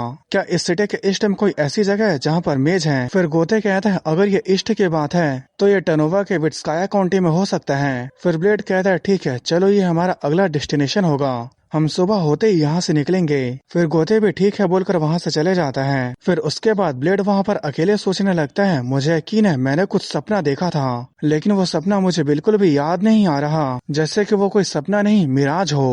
एक ड्रैगन को काटना, ड्रैगन स्लेइंग स्वॉर्ड, ये आवाज मुझे जानी पहचानी लग रही है। क्या ऐसे हो सकता है कि वह जरा छोड़ा गया एक आखिरी फ्रेगमेंट का हिस्सा हो? फिर उसके बाद वो अपने स्वॉर्ड को सिर के सामने रखकर अपने कॉन्शियसनेस के अंदर चले जाता है और सोचने लगता है, मैं अभी भी उससे कनेक्टेड हूँ। फिर वो पहले की बातों को याद करने लगता है जहाँ वॉइस ने कहा था, हम फिर से मिलेंगे वर्ल्ड के गहराई में। पर ब्लेड वर्ल्ड के उस गहराई तक पहुँच नहीं पाता और वो वॉइस से कनेक्शन कर पाने में फेल हो जाता है। फिर उसके बाद हमें सुबह का सीन दिखाया जाता है जहाँ पे डालमिशा कह रहा था, अगर तुम जा रहे हो तो मौसम थोड़ा ठीक होने का इंतजार क्यों नहीं कर लेते, उसके बाद चले जाना। क्या तुम्हारे जल्दी जाने का कोई खास कारण है? क्या हमारी मेहमान नवाजी में कमी हो गई? फिर ब्लेड कहता है, ऐसी बात नहीं है बैरोन, मेरा जो काम था मैंने उसे पूरा कर लिया है, इसलिए मेरे जाने का समय पूरा हो गया है। फिर डालमिशा सोचने लगता है, मैं उम्मीद कर रहा था कि मैं उसका और फायदा उठा पाता, पर उस आदमी की जुबान ने मुझसे बहुत सारे गोल्ड कॉइन को निचोड़ लिया और वो यहाँ पर गोथे की बात कर रहा था। फिर उसके बाद ब्लेड कहता है, बैरन जो मैंने कल कहा उसके ऊपर आप ध्यान दीजिएगा। फिर बैरन कहता है, ठीक है, मैं जौ की खेती को बढ़ाने के लिए न ही पेड़ काटूंगा और न ही जंगल जलाऊंगा।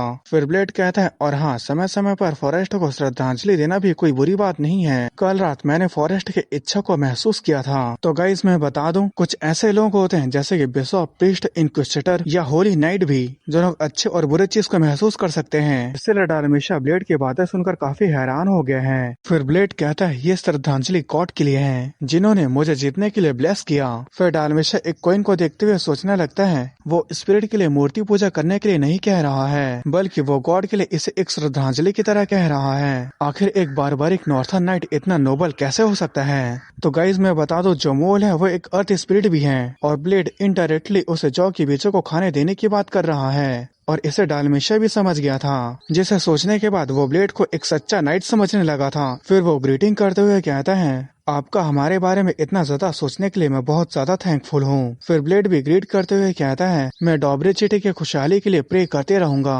फिर वो डॉबरे चीटी के झंडे को देखकर सोचने लगता है तुम भी अपना ख्याल रखना। और वो असलियत में डॉबरे चीटी के झंडे के पीछे उस पेड़ को कह रहा था जो स्पिरिट का ओरिजिन है। फिर बताया जाता है स्पिरिट को जीने के लिए प्रेजेंस की जरूरत होती है, किसी का मेमोरी जो उनके बारे में सोचता है, फीलिंग जैसी चीजें ही स्पिरिट को इस जमीन पर रहने देती है। बिल्कुल वैसे ही फीलिंग जैसे कि एक डरी और छिपी हुई बच्चे को बचने के बाद महसूस हुई थी। अब तुम्हें भुलाया नहीं जाएगा।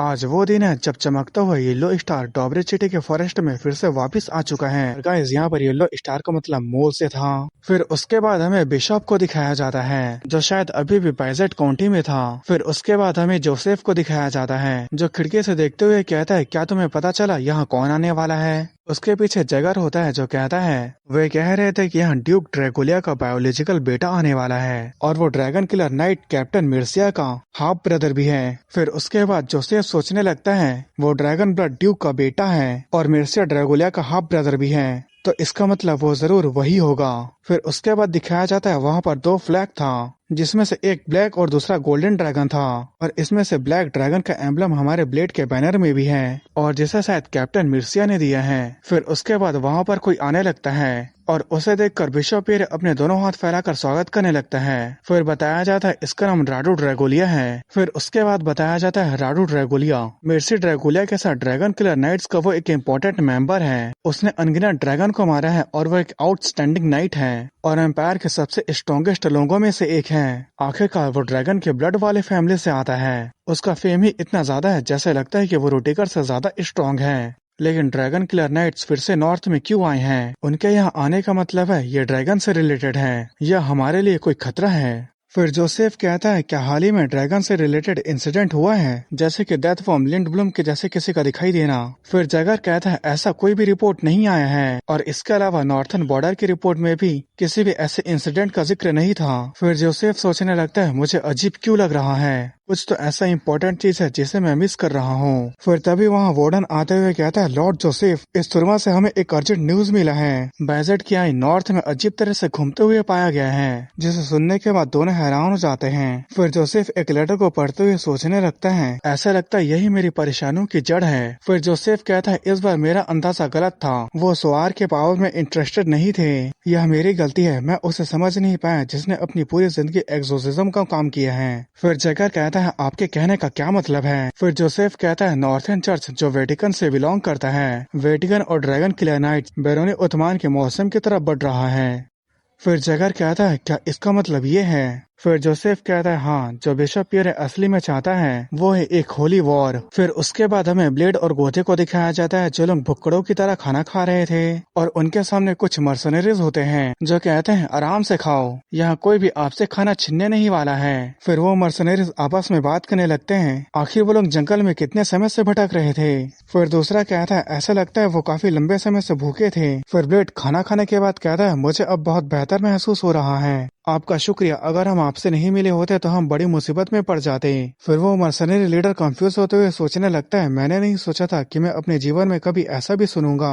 फिर वो सभी लोग ब्लेड को घूर घूर के देखने लगते हैं, जैसे देखकर ब्लेड को कुछ समझ में नहीं आता। फिर मर्सनरी लीडर कहता है आप सेंट्रल से नहीं लगते। फिर ब्लेड कहता है मैं नॉर्थ से हूँ। फिर मर्सनरी लीडर कहता है क्या नॉर्थ से? फिर ब्लेड कहता है क्या मैंने अभी कोई गलती कर दी है? फिर वो मर्सनरी लीडर कहता है नहीं सर, मैं पहली बार किसी नॉर्थ के आदमी से मिल रहा हूँ इसलिए मैं काफी हैरान हूँ। हम जैसे मर्सनरीज जिसे कचरे की तरह ट्रीट किया जाता है, हमने पहले कभी भी आप जैसे एक हाई रैंकिंग पोजीशन वाले आदमी के मुंह से शुक्रिया नहीं सुना। फिर ब्लेड सोचने लगता है ऐसा लगता है नॉर्थ के मुकाबले में सेंट्रल रीजन में नोबल और मामूली लोगों के बीच कुछ कुछ ज्यादा ही भेदभाव किया जाता है। फिर मर्सनरी लीडर कहता है वैसे आप कहाँ जा रहे हैं? फिर ब्लेड कहता है हम विट्स्काया काउंटी के टर्नोवो जा रहे हैं। फिर मर्सनरी लीडर कहता है क्या ही कोइंसिडेंस है, हम भी टर्नोवो जा रहे हैं। फिर गोथे कहता है यह तो बहुत अच्छी बात है कैप्टन, अगर हम इन्हें फॉलो करते हैं तो हम वहाँ जल्दी पहुँच जाएंगे। फिर वो मर्सनरी लीडर को कहता है मुझे तो आपसे मिलने से पहले ऐसा लग रहा था कि हम जंगल में खो जाएंगे और भूख से मर जाएंगे। उसकी बातें सुनकर ब्लेड मन ही मन कहता है अपनी बकवास बंद करो पागल बेवकूफ कहीं के, हम उन्हें जानते भी नहीं है तो हम उन्हें कैसे फॉलो कर सकते हैं? अगर क्या हो वो हमारा फायदा उठाना चाहते हो तो हम फिर से किसी प्रॉब्लम में फंस जाएंगे। पर वहीं गोथे को कुछ समझ में नहीं आ रहा था। फिर वो मर्सनरी लीडर उठते हुए कहता है मेरा नाम स्टीफन है और हम थॉर्नट्री मर्सनरीज हैं। फिर ब्लेड अपने नाम को सुआर का ब्लेड बोलने वाला होता है पर वो रुक जाता है और अपना नाम बस ब्लेड बताता है। फिर स्टीफन कहता है हमारा आपके साथ ट्रैवल करना हमारे लिए सम्मान की बात होगी। फिर उसके बाद दिखाया जाता है वो लोग विट्स्काया काउंटी के टर्नोवो में पहुंच गए होते हैं। फिर स्टीफन बताता है टर्नोवो एक ऐसा सिटी है जो ईस्ट के एल्फ के साथ एक ट्रेडिंग हब माना जाता है, इसलिए कई सारे मर्चेंट और मर्सनरीज यहाँ पर आते हैं। फिर ब्लेड कहता है अच्छा ऐसी बात है। फिर स्टीफन सोचने लगता है वो बहुत यंग है और एक नाइट भी है, इसके साथ एक अच्छा रिलेशनशिप बनाना मेरे लिए बहुत फायदेमंद हो सकता है। फिर वो कहता है मुझे यहाँ पर कुछ अच्छे जगहों के बारे में पता है, क्या आप वहाँ जाना चाहेंगे? फिर ब्लेड कहता है कोई जरूरत नहीं है, मुझे तो बस इस जगह के लॉर्ड से मिलना है। फिर स्टीफन कहता है क्या ऐसी बात है? काउंट का एस्टेट इस सिटी का सबसे बड़ा बिल्डिंग है, हम सामने वाले इनमें रुकेंगे, इसलिए आपको कुछ मदद की जरूरत होगी तो आप हमारे पास आ सकते हैं। फिर ब्लेड कहता है मेरी मदद करने के लिए आपका शुक्रिया। फिर स्टीफन कहता है मैं उम्मीद करता हूँ हम फिर से मिलेंगे। फिर उसके बाद वो लोग वहाँ से चले जाते हैं। फिर ब्लेड कहता है मुझे बाद में उन्हें ड्रिंक पिलाना चाहिए। फिर गोथे कहता है आपको उनके लिए कुछ महंगा चीज खरीदना चाहिए। फिर ब्लेड कहता है पर क्यों? फिर गोथे कहता है उनके इक्विपमेंट को देखते हुए और कासल गेट में इंस्पेक्शन भी जल्दी खत्म हो गया था, ऐसा लगता है कि सेंट्रल में उनके पास काफी अच्छा पोजीशन है। फिर ब्लेड कहता है अच्छा ऐसी बात है, उनके बारे में जानना भी कोई गलत बात नहीं है, चलो हमें इस सिटी के सबसे बड़े बिल्डिंग में जाना है। फिर उसके बाद दिखाया जाता है ब्लेड वहाँ पहुँच गया होता है और वो दोनों उसे देखकर काफी हैरान हो गए थे क्योंकि सच में वहाँ के लॉर्ड का एस्टेट काफी ज्यादा ही बड़ा था और ब्लेड वहाँ के दरवाजे पर खड़ा था। फिर तभी वहाँ का गेट कीपर कहता है आप कौन हो? फिर ब्लेड कहता है मैं बैजेट का नाइट ब्लेड हूँ, मैं यहाँ के लॉर्ड से एक रिक्वेस्ट करने आया हूँ। फिर वो गेट कीपर कहता है रिक्वेस्ट बताओ, मैं उन्हें बता दूंगा। फिर ब्लेड कहता है मुझे अपने लॉर्ड को कुछ जरूरी बात बताना है, इसलिए मैं मेज के टेलीग्राम को कुछ समय के लिए यूज करना चाहता हूँ, प्लीज उन्हें बताएं कि ये मुसीबत में फंसा हुआ नाइट काउंट से अपनी दया दिखाने की भीख मांग रहा है। फिर वो गेट कीपर कहता है ठीक है मैं समझ गया, कुछ समय के लिए रुको। फिर गोथे कहता है क्या हमें रहने के लिए बाद में इन खोज लेना चाहिए क्योंकि हमें इनवाइट किया जा सकता है। फिर ब्लेड भी ठीक है कह देता है। फिर उसके बाद दिखाया जाता है सुबह से शाम हो जाता है और शाम से रात हो जाता है और वो लोग अभी भी गेट पर खड़े इंतजार कर रहे थे। फिर ब्लेड सोचने लगता है मैंने इस सिचुएशन को पहले भी एक्सपीरियंस किया है। फिर गेट कीपर कहता है मुझे यकीन नहीं है आपका जवाब कब मिलेगा। फिर ब्लेड कहता है ये एक सिंपल रिक्वेस्ट है इसलिए मैं इसका जवाब सुनना चाहता हूँ। वो गेट कीपर कहता है तो आपको इंतजार करना होगा। फिर ब्लेड कहता है कब तक? जब तक काउंट का जवाब नहीं आ जाता। फिर उसके पीछे खड़े दो और गार्ड होते हैं जो आपस में बात करने लगते हैं, वह कौन है? फिर दूसरा कहता है मुझे नहीं पता, मैंने सुना है कि वो नॉर्थ से हैं। फिर पहला वाला कहता है इसीलिए मुझे इतने समय से उस नॉर्थन बारबेरिक की बदबू आ रही थी। फिर दूसरा कहता है धीरे बोलो अगर वो सुन लेगा तो। फिर पहला वाला कहता है वो नॉर्थन बेगाबॉन्ड अगर सुन भी लेगा तो वो क्या ही कर लेगा। फिर ब्लेड सोचने लगता है क्या उसका यही मतलब था। फिर में पास्ट का सीन दिखाया जाता है जहाँ पे लावाडो कह रहा था याद रखना सेंट्रल के लोग स्पेशली सिटी हायर अप और उनके नीचे के सभी लोग एक जैसे हैं। उनका मानना है कि कॉन्टिनेंट का कोर मिडल में है और वो दुनिया के सेंटर में है। वो सोचते हैं कि उनके पास जो नोबिलिटी है वो किसी से भी कंपेयर नहीं किया जा सकता, न तो वेस्ट के सूखे मिट्टी खाने वाले लोग और न ही नॉर्थन के वो लोग जिनके अंदर बारबेरियन का ब्लड मिक्स होता है। इस बात को अपने दिमाग में बैठा लो, वहाँ का डिस्क्रिमिनेशन नॉर्थ के बर्फ से भी ज्यादा ठंडी है। फिर ब्लेड कहता है हे क्या मैं तुम्हें मजाक लग रहा हूँ? फिर वो गेट कीपर कहता है नहीं मैंने तो ऐसा नहीं कहा। फिर तभी कोथे पीछे से बैनर निकालते हुए कहता है कैप्टन। फिर ब्लेड उस बैनर को लेते हुए कहता है मैं जवाब का इंतजार कर रहा हूँ। फिर वो बैनर को जमीन पर गाड़ते हुए कहता है तुम्हारे पास परमिशन नहीं है। उसे देखकर गेट कीपर हैरान हो जाते हैं। फिर उसके बाद ब्लेड अपने बैनर को खोल देता है। फिर वो गेट कीपर आगे बढ़ते हुए कहता है आखिर तुम्हारी हिम्मत कैसे हुई अपने फ्लैग को काउंट के स्टेट के सामने काटने की, हम इस बेइज्जती को नहीं सहेंगे। पर तभी उस गेट कीपर का नजर उस बैनर पर बने ड्रैगन किलर नाइट्स के एम्बलम की तरफ जाती है तो वो काफी हैरान हो जाता है। फिर ब्लेड कहता है भले ही मैं एकमात्र नाइट हूँ, लेकिन फिर भी मुझे काउंट के जवाब सुनने का अधिकार है, तो मैं काउंट के जवाब का इंतजार करूंगा। इस एपिसोड की शुरुआत में हमें टर्नोवो के लॉर्ड काउंट विट्स्काया का सीन दिखाया जाता है, जो कहते हैं तुम्हारी उम्र कितनी है। फिर ब्लेड कहता है मैं इस साल 18 साल का हो गया हूँ। फिर काउंट विट्स्काया कहता है 18 साल, तुमने सिर्फ 18 साल में ही एक ड्रैगन को मार डाला। फिर ब्लेड कहता है मैं उस समय 17 साल का था। फिर काउंट विट्स्काया कहता है अच्छा ऐसी बात है, मैंने सुना है कि तुमने ड्रैगन किलर नाइट्स के इंसिग्निया को अपने बैनर में लगाया है। फिर ब्लेड कहता है हाँ ये बात सही है। फिर काउंट विट्स्काया कहता है आखिर किसने तुम्हें उसे यूज करने की परमिशन दी है। फिर ब्लेड कहता है ड्रैगन किलर नाइट का कैप्टन सर मिर्सिया ड्रैगुलिया। उसकी बातें सुनकर काउंट विट्स्काया अपने खाना खाना को रोक देता है और वो सोचने लगता है ये एक घटिया नॉर्थन बारबेरियन है, और वो फिर भी एक नोबल आदमी के नाम को लेने की हिम्मत करता है। उसे अपनी औकात पता होनी चाहिए। फिर वो कहता है अगर तुमने जो कहा वो गलत निकला तो तुम्हें यही मार दिया जाएगा। फिर उसके बाद जो काउंट विट्स्काया के नाइट थे वो अपने शॉट को निकालने लगते हैं। फिर ब्लेड कहता है ये बात साफ है, मैंने लिंड ब्लूम को मारा था और सर मिर्चिया ने इसे अपने आंखों से देखा था। मैंने जो कहा उसमें से एक भी बात झूठ नहीं है। फिर ब्लेड वैसे ही अपने जगह पर बैठा होता है और उसे देखकर काउंट विट्स्काया स्माइल करते हुए सोचने लगता है उसने एक बार भी अपने पलकों को नहीं झपकाया, वो काफी कॉन्फिडेंट है। फिर वो कहता है क्या तुम्हें कुछ समय के लिए मेज की जरूरत है। फिर ब्लेड कहता है हाँ, मुझे एक बहुत ही जरूरी खबर को अपने लॉर्ड को देना है। फिर काउंट विट्स्काया सोचने लगता है यहाँ एक नॉर्थन नाइट का मैजिक टेलीग्राम को उधार लेना कोई सेंस नहीं बनता, पर अगर सिचुएशन कुछ और होती तो मैं इसे मना कर देता, लेकिन मैं ये जानने के लिए क्यूरियस हूँ। फिर वो कहता है क्या मैं पूछ सकता हूँ कि तुम्हें किस चीज के लिए टेलीग्राम की जरूरत है, तुम काफी जल्दी में लग रहे हो। फिर ब्लेड कहता है कुछ दिनों पहले डॉबरी चिटी के फॉरेस्ट में मुझे एक ऐसा एग्जिस्टेंस मिला, वो एक ऐसा मॉन्स्टर था जो नॉर्थ में नहीं दिखाई दिया है। जब मैंने वहाँ के लोकल लोगों को उस मॉन्स्टर के बारे में डिटेल्स को बताया तो उन लोगों ने उस मॉन्स्टर को ट्रोल कहा, और इसके अलावा एक और बात, वो एक ऐसे कर्स से अफेक्टेड था जो उसे मरने नहीं देता। इससे फर्क नहीं पड़ता चाहे आप उसे कितने बार भी मार दो। फिर काउंट विट्स्काया कहता है कि सच में वो नहीं मरेगा भले ही तुम उसे कितना बार भी मार दो, आखिर तुम्हारे कहने का क्या मतलब है। फिर ब्लेड कहता है नॉर्थ में बिल्कुल इसी तरह का ही एक इंसिडेंट हुआ था, मुझे शक है कि ये धीरे धीरे करके किसी बुरी चीज का शुरुआत है। फिर काउंट विट्स्काया के नाइट आपस में बात करने लगते हैं, इस बात का कोई सेंस नहीं बनता, आखिर वो कहना क्या चाहता है।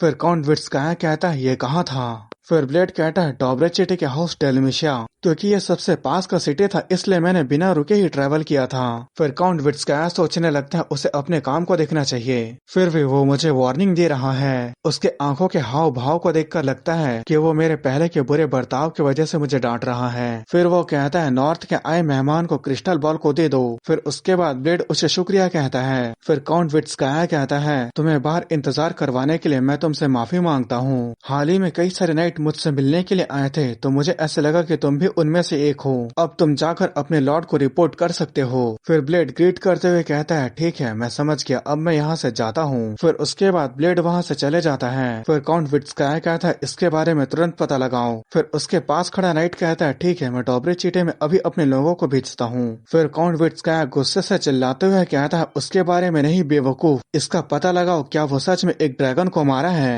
अगर वो सच में एक बेजट का नाइट है तो उस आदमी के सभी चीजों के बारे में पता लगाओ, अब चले जाओ यहाँ से।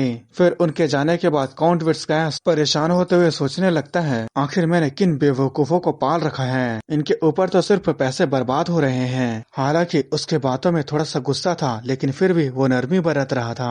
वो शायद अपनी औकात नहीं जानता हो और वो घमंडी हो, लेकिन उसके अंदर उतना ज्यादा कॉन्फिडेंस भी था, वो मेरे काम आ सकता है। फिर दिखाया जाता है वो लोग मेज के पास पहुँच गए होते हैं। फिर ब्लेड कहता है क्या तुम इसे एक बार और बोल सकते हो, और उसके सामने एक मेज होता है जो कहता है ये एक मैजिक टेलीग्राम है और इसमें एक कैरेक्टर लिखने की कीमत 1 गोल्ड कॉइन है, और अगर दूरी ज्यादा हो तो कीमत और भी ज्यादा हो जाएगी। फिर गोथे कहता है क्या ये पागल हो गए हैं, हमें मुश्किल से तो बैरन डालमेशा से 10 गोल्ड कॉइन मिले हैं। फिर वो मेज कहता है पैसे के बारे में चिंता करने की कोई जरूरत नहीं है, क्योंकि आप काउंट के मेहमान हो तो आप इसे फ्री में यूज कर सकते हो। फिर गोथे कहता है अगर ऐसी बात थी तो तुम्हें हमें पहले ही बताना चाहिए था। मुझे तो लगा था कि ये टेलीग्राम हमें कंगाल कर देगा। फिर वो मेज कहता है मुझे स्वार के वेवलेंथ का नंबर बताओ, पर ब्लेड को इसके बारे में कुछ समझ ही में नहीं आता। फिर वो मेज कहता है अगर तुम्हें किसी को टेलीग्राम भेजना है तो उसके रीजन के वेवलेंथ का नंबर तुम्हें पता होना चाहिए। फिर ब्लेड गोथे को कहता है तुम उस नंबर को जानते हो ना। फिर गोथे कहता है क्या आप मेरे बारे में बात कर रहे हो, और उनकी ऐसी बातें सुनकर मेज समझ जाता है कि उन्हें इसके बारे में कुछ नहीं पता। फिर थोड़ी देर बाद गोथे कहता है ये राहत की बात है, अगर हम किसी और मेज के पास चले जाते तो हम वहीं पर फंस जाते। फिर ब्लेड कहता है आखिर ये इतना कॉम्प्लिकेटेड क्यों है। फिर ब्लेड सोचने लगता है अब मैं समझ गया, अब मुझे लग रहा है कि मैं असल में बजट के बाहर आ चुका हूँ। सिर्फ शॉट चलाने का मतलब ये नहीं है कि मैं नाइट बन जाता हूँ, मुझे अभी भी काफी लंबा रास्ता तय करना है। फिर गोथे कहता है ऐसा लगता है कि हमारी शुरुआत यहाँ बिल्कुल भी अच्छी नहीं रही, लेकिन अच्छा हुआ कि हमारी पहचान काउंट से हो गया। फिर ब्लेड कहता है तुम्हारे कहने का क्या मतलब है। फिर गोथे कहता है मैंने अटेंडेंट से यहाँ कुछ बातें पूछी थी और उन्होंने कहा कि ये सभी डेकोरेशन एल्फे के लिए है। फिर ब्लेड कहता है क्या ये सब डेकोरेशन एल्फे के लिए है। फिर गोथे कहता है वो कह रहे थे एल्फ अपने जमीन पर किसी को भी आसानी से नहीं आने देते हैं। क्या इसका मतलब ये नहीं कि काउंट ने ट्रेड करने के एक नए रास्ते को खोल दिया है। अगर दूसरे शब्दों में कहा जाए तो वह एल्फ के साथ बातें कर सकता है। फिर उसके बाद हमें रात का सीन दिखाया जाता है जहाँ ब्लेड के रूम को दिखाया जाता है और वो अपने वर्ल्ड को एक्टिव करके लेडी एलिशा के दिए हुए उस एल्फ के एम्बर को देख रहा होता है, पर कुछ नहीं होता। फिर उसके बाद वो वॉइस के वर्ल्ड को एक्टिव करता है तो उस एल्फ के एम्बर में से रोशनी चमकने लगा था और उसे उसके अंदर एक पेड़ दिखाई दे रहा था। उसे देखकर ब्लेड सोचने लगता है आखिर ये कौन सी जगह है, ये खूबसूरत भी है और पावरफुल भी है, पर ये किसी वजह से उदास लग रहा है। फिर वो वॉइस के वर्ल्ड को ज्यादा समय तक एक्टिव नहीं कर पाता। फिर वो सोचने लगता है जैसे उम्मीद था मैं उसके वर्ल्ड को ज्यादा समय तक मेंटेन करके नहीं रख सकता, पर मैं इसे पहले से ज्यादा अच्छे से देख पा रहा हूँ। भले ही ये अभी भी धुंधला है, लेकिन जब मेरे वर्ल्ड की गहराई बढ़ जाएगी तो मैं इसे साफ साफ देख पाऊंगा। फिर तभी उसके दरवाजे को कोई खटखटाने लगता है और वो कहता है सर ब्लेड क्या आपके पास थोड़ा समय है। फिर उसके बाद जब ब्लेड दरवाजा खोलता है तो उसके सामने काउंट विट्स्काया के नाइट थे। फिर ब्लेड कहता है क्या हुआ। फिर वो नाइट कहता है मैं तुम्हें आराम करने से रोकने के लिए माफी चाहता हूँ, लेकिन कैसा रहेगा कि हम अभी इस पार करें। फिर ब्लेड कहता है क्या अभी एक इस पार। फिर वो नाइट कहता है ये उतना भी बड़ा नहीं है, इसे सोने से पहले बस एक वार्म अप समझो। नॉर्थ का नाइट का टर्नओवर आना यहाँ बहुत ही रेयर है, ये हमारे लिए बहुत सम्मान की बात है कि हम नॉर्थ के शॉट का एक्सपीरियंस कर पाएंगे। उसके बाद सुनकर ब्लेड उनको देखने लगता है और उस नाइट के पीछे खड़े नाइट स्माइल कर रहे होते हैं। फिर उसके बाद ब्लेड स्माइल करते हुए सोचने लगता है भेदभाव करना और किसी को नीचा देखना इसे खत्म करने का एक ही तरीका है। फिर ब्लेड कहता है ठीक है, आपने मुझे टेलीग्राम सेंड करने का परमिशन दिया और मुझे सोने के लिए इतने कंफर्टेबल जगह को भी दिया, तो ये बात नेचुरल है कि वापस में मैं आपको भी कुछ दूं। फिर वो सोचने लगता है भेदभाव और नीचा देखने को खत्म करने का तरीका अपने आप को साबित करना है। फिर उसके बाद हमें थोड़ी देर बाद का सीन दिखाया जाता है जहां काउंट विट्स्काया का नाइट कैप्टन काउंट को कह रहा था ये बात कंफर्म है कि वो ड्रैगन किलर नाइट का मेंबर है और इसके अलावा हमने उसके स्किल्स को भी वेरीफाई कर लिया है। हमारे बचे हुए नाइट में से कोई भी उसका सामना नहीं कर पाया, यहाँ तक कि एक भी नहीं। फिर काउंट विट्स्काया कहता क्या वो सच में इतना ज्यादा ताकतवर है। फिर वो नाइट कैप्टन कहता है वो 5 नाइट जिन्होंने उसके साथ इस पार किया उनमें से 3 की इतनी बुरी तरह से पिटाई हुई है कि वो लंबे समय तक किसी मिशन को पूरा नहीं कर पाएंगे। फिर काउंट विट्स्काया चाय के कप को टेबल पर रखते हुए कहते हैं और तुम्हारे बारे में क्या। उसकी बातें सुनकर वो नाइट कैप्टन कुछ सोचने लगता है। फिर हमें थोड़ी देर पहले का सीन दिखाया जाता है जहाँ ब्लेड के सामने वो नाइट कैप्टन खड़ा था और वो नाइट कैप्टन सामने की तरफ देखकर काफी हैरान हो गया था क्योंकि ब्लेड ने बड़े ही आसानी से वहाँ के 5 नाइट को हरा दिया था। फिर प्रेजेंट टाइम में वो नाइट कैप्टन कहता है अगर मैं उसके साथ इस पार करता तो 10 में से 9 बार मैं जीतता। उसकी बातें सुनने के बाद काउंट विट्स्काया सोचने लगता है यहाँ तक कि टर्नओवर का ग्रेटेस्ट शॉट भी एकमात्र 18 साल के बच्चे के खिलाफ पूरी तरह से जीत नहीं सकता। फिर काउंट विट्स्काया कहता है क्या मुझे उन गार्ड को वार्निंग देने के लिए उन्हें गले से लटका देना चाहिए। और गाइस काउंट विट्स्काया यहाँ पर गेट कीपर की बात कर रहा था जिन लोगों ने ब्लेड के बारे में उसे ठीक से इन्फॉर्म नहीं किया। फिर वो सोचने लगता है वो एक असली टैलेंट है, फिर भी मैं उसे पहचान नहीं पाया। उसका हमारे साथ फर्स्ट इम्प्रेशन ठीक नहीं गया, मैंने उससे बाहर में इतनी ठंड में इंतजार करवाया। फिर वो कहता है अगर वो थोड़ा और समझदार होता तो ज्यादा अच्छा होता।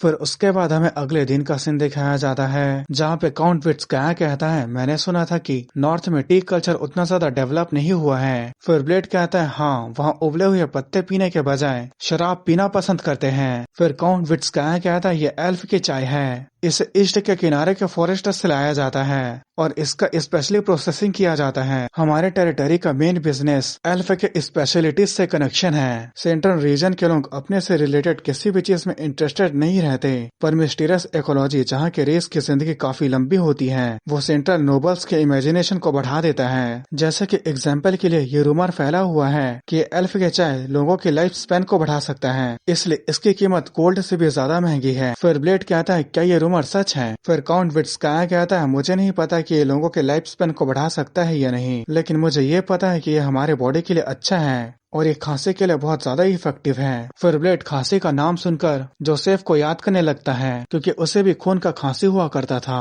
फिर ब्लेड सोचने लगता है भले ही उन्होंने मुझसे छिपाने की कोशिश की है, लेकिन मैंने कई बार उनके कंधे को कांपते हुए देखा है, वो शायद इस सर्दी को आराम से गुजार पाएंगे। फिर उसके बाद काउंट विट्स्काया कुछ सोचने लगता है, फिर वो स्माइल करते हुए कहता है क्या मैं इसे तुम्हारे लिए अलग से रख दूं? उसकी बातें सुनकर ब्लेड सोचने लगता है और वहीं काउंट विट्स्काया स्माइल कर रहा होता है।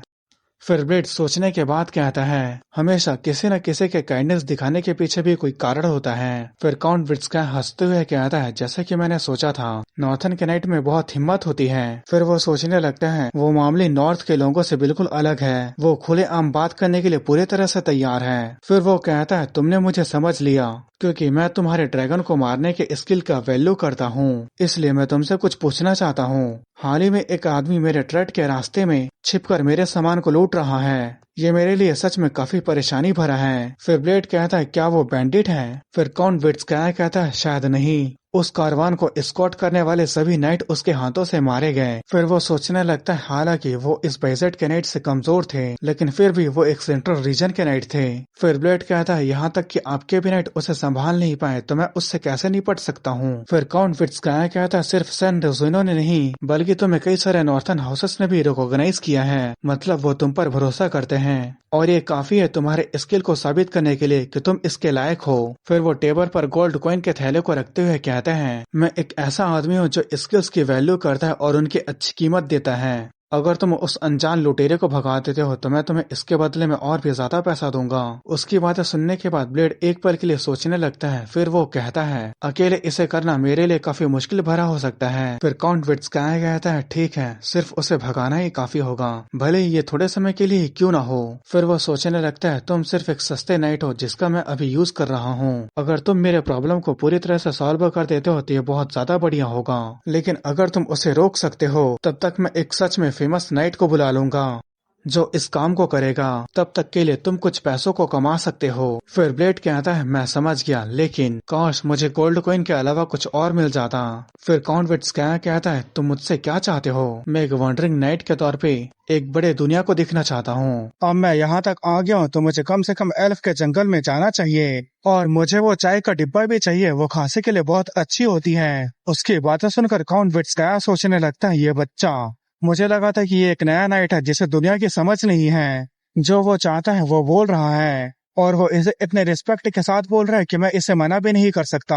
आखिर इस दुनिया में कौन है जिसने इस जैसे प्रोडक्ट को बनाया है? फिर काउंट विट्स्काया कहता है इन कंडीशन के साथ सिर्फ अटैकर को रोकना ही काफी नहीं होगा, एक इंसान को एल्फ के इलाके में जाने देना ये एक ऐसी चीज है जो मेरे लिए भी काफी परेशानी भरा है। फिर ब्लेड कहता है काउंट क्या एल्फ भी ट्रेड को पहले की तरह वापस लाना चाहते हैं? क्यों, मैं सही कह रहा हूँ ना?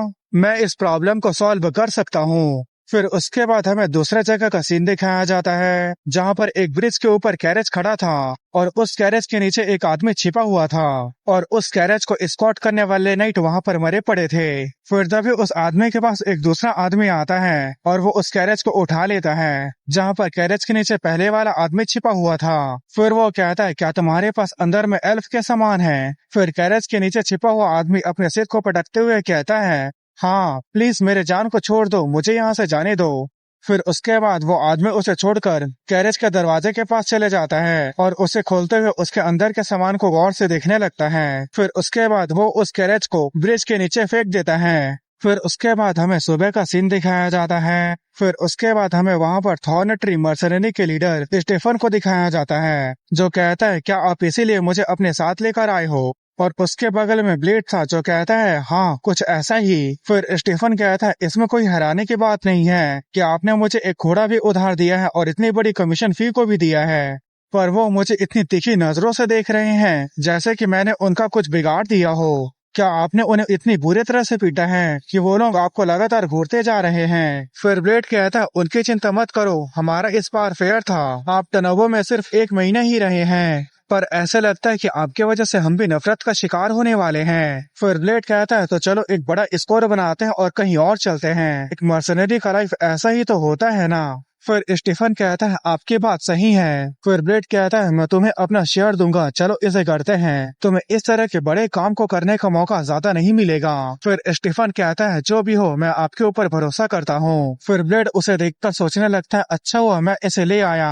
एक एक्सपीरियंस मर्सनरी को काउंट के नाइट से संभालना ज्यादा बेहतर है, जो नाइट मेरे ऊपर बोझ बनते। फिर ब्लेड कहता है, हमें कितना समय लगेगा? फिर स्टीफन कहता है, देखते हुए लगता है कि हमें वहां पहुंचने में 3 दिन लगेगा। फिर उसके बाद ब्लेड अपने स्वॉर्ड के टिप में उस एल्फ के एम्बर को देखते हुए सोचने लगता है, 3 दिनों बाद मैं एल्फ को देख पाऊंगा। वो इसके बारे में मुझे सिर्फ उन एल्फ से ही पता चल पाएगा। अगर वो वही है तो वो इसके अंदर के चीज को पहचान लेंगे। और ब्लेड यहाँ पर उस एल्फ के एम्बर के अंदर उस पेड़ के बारे में बात कर रहा था। फिर उसके बाद ब्लेड कहता है, ठीक है चलो चलते हैं।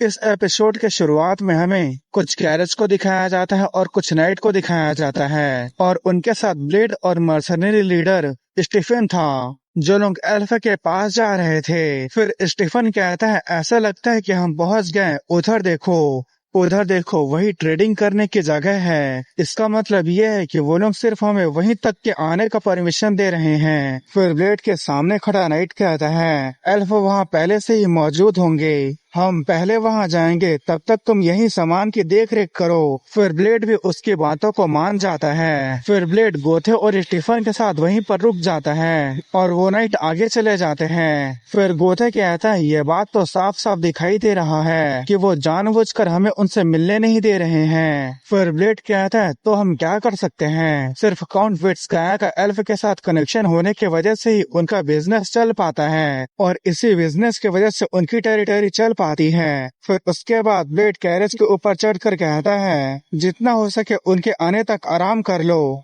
तुम्हें चिंता करने की जरूरत नहीं है, यहाँ कोई भी हमारे ऊपर अटैक नहीं करेगा। फिर ब्लेड सोचने लगता है, हमारे कॉन्ट्रैक्ट के हिसाब से मुझे सिर्फ एल्फ के जंगल में आने के लिए कहा गया था। अब जब हमें ट्रेडिंग करने वाले जगह का पता चल गया है, तो मेरे लिए मिशन पूरा करके वापस आने में ज्यादा समय नहीं लगेगा। चलो देखते हैं वापस जाते समय रास्ते में क्या होता है। उसके बाद मैं आगे के प्लान के बारे में सोचूंगा।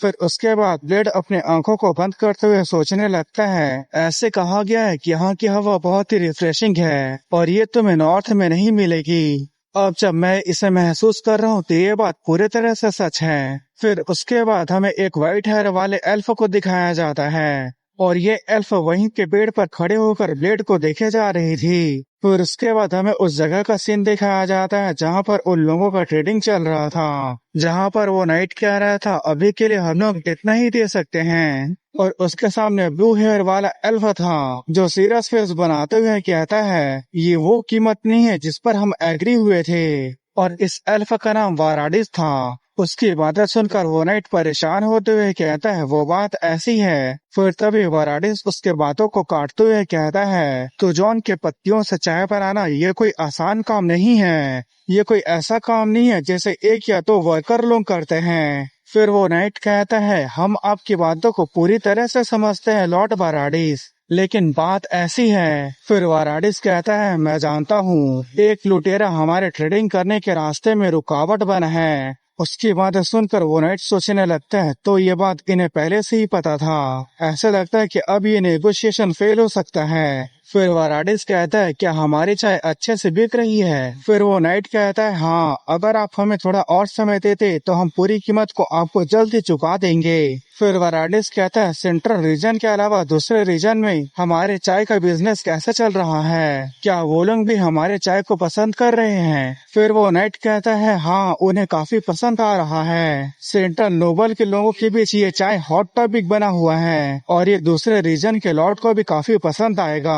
फिर वाराडिस कहता है, अगर ऐसी बात है तो इसका मतलब ये है कि दूसरे रीजन के लॉर्ड भी डायरेक्ट हमसे हमारे चाय के बिजनेस के ट्रेड को करने में इंटरेस्टेड होंगे।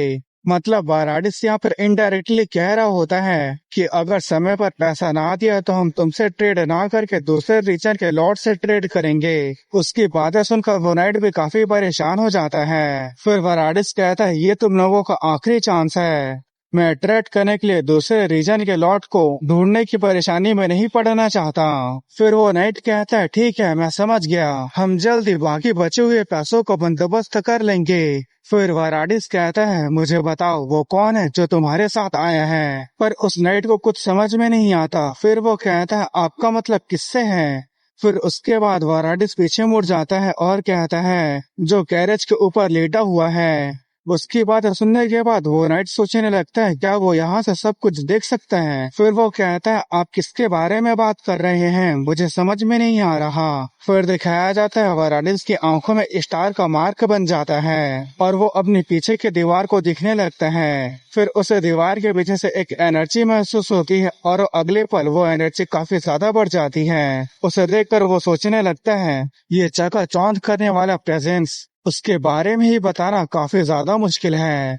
ये भले ही एक अनजान है फिर भी ये मुझे जाना पहचाना लग रहा है। फिर वो कहता है तुम लोगों का सफर काफी मुश्किल भरा होगा, इसलिए मुझे तुम लोगों को एक कप चाय पिलाना चाहिए। और वो नाइट उसकी बातों को चुपचाप हैरान होते हुए सुन रहा होता है। फिर वाराडिस कहता है और उस आदमी को भी चाय पीने के लिए ले आओ जो उस कैरेज के ऊपर लेटा हुआ है। फिर उसके बाद हमें एक पत्ते को एक जगह पर गिरते हुए दिखाया जाता है। फिर ब्लेड की आंखें खुल जाती है और जब वो उठता है तो वो सामने के नजारे को देखकर काफी ज्यादा हैरान हो जाता है क्योंकि वो बिल्कुल एक अलग ही जगह पर पहुंच गया था और उसे बिल्कुल भी समझ में नहीं आ रहा था कि ये कौन सी जगह है। फिर तभी उसे कुछ याद आता है और जब वो पीछे मुड़कर देखता है तो उसके सामने वही पेड़ था जो वॉइस के वर्ल्ड को यूज करने के बाद ब्लेड को एल्फ के एम्बर में दिखाई दिया था। पर वो उस समय उसे धुंधला दिखाई दे रहा था, पर वो अब उसे साफ साफ देख पा रहा था, यहाँ तक कि उसके पत्तियों और फूल को भी। और उस पेड़ के पत्तियों के गिरने के साथ साथ उसका एक फूल भी नीचे गिरने लगता है और वो फूल नीचे गिरते हुए तितली बन जाता है। और वो तितली ब्लेड के पास आने लगा था और वो तितली ब्लेड के पास आकर ब्लेड के नाक में बैठ जाता है। इसे देखकर ब्लेड कंफ्यूज होता है लेकिन ब्लेड को ये सब सपना लग रहा था। फिर तब उसे याद आता है कि ये वही वर्ल्ड है जिसके बारे में वॉइस ने उससे बताया था। ये वही एकमात्र जगह है जहाँ मैं उसका पता लगा सकता हूँ। फिर वो वॉइस के वर्ल्ड को एक्टिवेट करने लगता है। फिर तभी उसे कोई कैप्टन कैप्टन बोलकर चिल्लाने लगा था और वो तितली भी उसके नाक से उड़कर जाने लगी थी। और ये गोथे था जो ब्लेड को चिल्ला चिल्ला कर कैप्टन बोल रहा था और उसके चिल्लाने की आवाज सुनकर ब्लेड की भी आंखें खुल जाती हैं और ब्लेड सामने की तरफ देखकर काफी हैरान हो जाता है क्योंकि ब्लेड के ऊपर वही व्हाइट हेयर वाली एल्फ थी और ब्लेड अभी भी कैरेज के ऊपर लेटा हुआ था। और ब्लेड उस एल्फ को देखकर काफी हैरान हो गया था, पर उससे ज्यादा हैरान गोथे, स्टीफन और उसके मर्सनरीज थे। फिर उसके बाद वो एल्फ कहती है क्या यही है, और वो उसके सीने पर उंगली रखी हुई थी जहाँ से ब्लेसिंग का एनर्जी निकल रहा था और वो असल में शॉर्ट के टिप में जड़े हुए एल्फ के एम्बर के बारे में कह रही थी। फिर वो एल्फ ब्लेड के नाक पर उंगली रखते हुए कहती है और ये क्या है। फिर उसके बाद हमें उसी तितली को दिखाया जाता है जो थोड़ी देर पहले ब्लेड के नाक के ऊपर बैठा हुआ था। इस एपिसोड के शुरुआत में हमें उस व्हाइट हेयर वाले एल्फ को दिखाया जाता है और उसके सामने ब्लेड बैठा होता है और वो व्हाइट हेयर एल्फ वाराडिस के साथ बैठी होती है और ब्लेड उन्हें देखकर सोच रहा होता है यहाँ क्या हो गया है, वो दोनों मुझे इतना घूर घूर के क्यों देख रहे हैं। फिर उसके बाद वाराडिस कहता है एक नाइट जिसने मरते हुए बच्चों के सांसों को बचाया, इसका मतलब क्या है। और ये ब्लेड के आर्मर में लिखा हुआ था जिसे सैन रोजिनो ने ब्लेड को गिफ्ट किया था। फिर ब्लेड कहता है अच्छा ये इसे नॉर्थ के सैन रोजिनो ने मेरे लिए इसे इनग्रेव किया है, मैंने वहाँ के बच्चों को किसी अजीब तरह के बींग से बचाया था। और गाइस यहाँ पर बींग का मतलब उस प्रिस्ट और डेथ नाइट दुल्हन से है। फिर वो दोनों अपनी आंख बंद करके सिर हिलाते हैं। फिर वाराडिस कहता है सच में काफी कमाल की बात है। फिर ब्लेड सोचने लगता है वो लड़की मेरे आर्मर और मेरे शॉर्ट के टिप में जड़े हुए एम्बर को घूर रही थी, ऐसा लगता है कि एल्फ और स्पिरिट का इसके साथ जरूर कोई न कोई कनेक्शन है। फिर तभी वहाँ दरवाजा खोलकर एक और एल्फ आती है जिसने अपने हाथों में एल्फ के चाय को पकड़ा था। फिर वाराडिस कहता है तुम बिल्कुल सही समय पर आई हो, इनका कैरेज भी जाने के लिए तैयार है। फिर वाराडिस ब्लेड की तारीफ करते हुए कहता है मैं उस नाइट को रिस्पेक्ट पे करता हूँ जिसने बिना किसी भेदभाव के उस अजीब सी बींग का सामना करके उन बच्चों को बचाया। फिर ब्लेड कहता है ये मेरे लिए सम्मान की बात है। फिर ब्लेड सोचने लगता है भले ही उसकी बातें कोल्ड है लेकिन उसके इरादे गलत नहीं हैं। अगर सब कुछ ठीक रहा तो मैं एल्फ के जंगल में जा सकता हूँ। फिर उसके बाद वो चाय वाली एल्फ सभी नाइट को चाय दे देती है और सभी नाइट उसे इसके लिए शुक्रिया भी कहते हैं। फिर वो ब्लेड को भी चाय पीने के लिए देती है। फिर ब्लेड उस चाय के कप को पकड़ते हुए सोचने लगता है भले ही मुझे इस चाय का टेस्ट अच्छा नहीं लगता लेकिन मुझे इनके लिए एक अच्छा इंप्रेशन बनाना होगा। फिर ब्लेड चाय के कप को उठाते हुए कहता है इसका फ्रेग्रेंस बहुत ही अच्छा है। पर वो जैसे ही पीने वाला होता है उसके चाय के कप के ऊपर किसी का हाथ आ जाता है और ये वही व्हाइट हेयर वाली एल्फ थी जो उसे चाय पीने के लिए मना कर रही थी। और उसे देखकर वहाँ के सभी नाइट और जो एल्फ के लोग थे वो काफी हैरान हो जाते हैं और वराडिस भी इसे देखकर हैरान हो जाता है। फिर दिखाया जाता है वो एल्फ टेबल के ऊपर ही चढ़ गई थी और वो ब्लेड के कप को पकड़कर कहती है तुम इसे पीने के लिए अलाउ नहीं हो।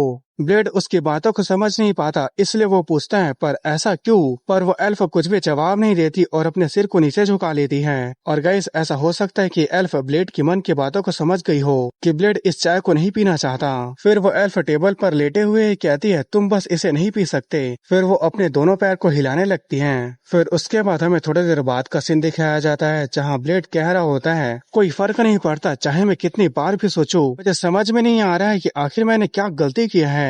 और वो ये बात गोथे को कह रहा था। फिर गोथे कहता है अपने चेहरे के एक्सप्रेशन को इतना ज्यादा मत बदलो। वो एल्फ तुम्हें अभी भी घूर घूर कर देख रहे हैं। मैं यकीन से कह सकता हूँ कि उस बच्चे का एल्फ में हाई स्टेटस है। जब हम ट्रेनिंग वाले रूम के अंदर गए थे तो सभी लोग उस एल्फ का बहुत रिस्पेक्ट कर रहे थे। ब्लेड कहता है मैं किसी भी तरह से सोचूं अब मुझे लगता नहीं कि मैं एल्फ के जंगल में जा सकता हूँ। फिर उसके पीछे खड़ा नाइट कहता है चलो चलते हैं हमें सूरज डूबने से पहले क्लिफ को पार करना होगा।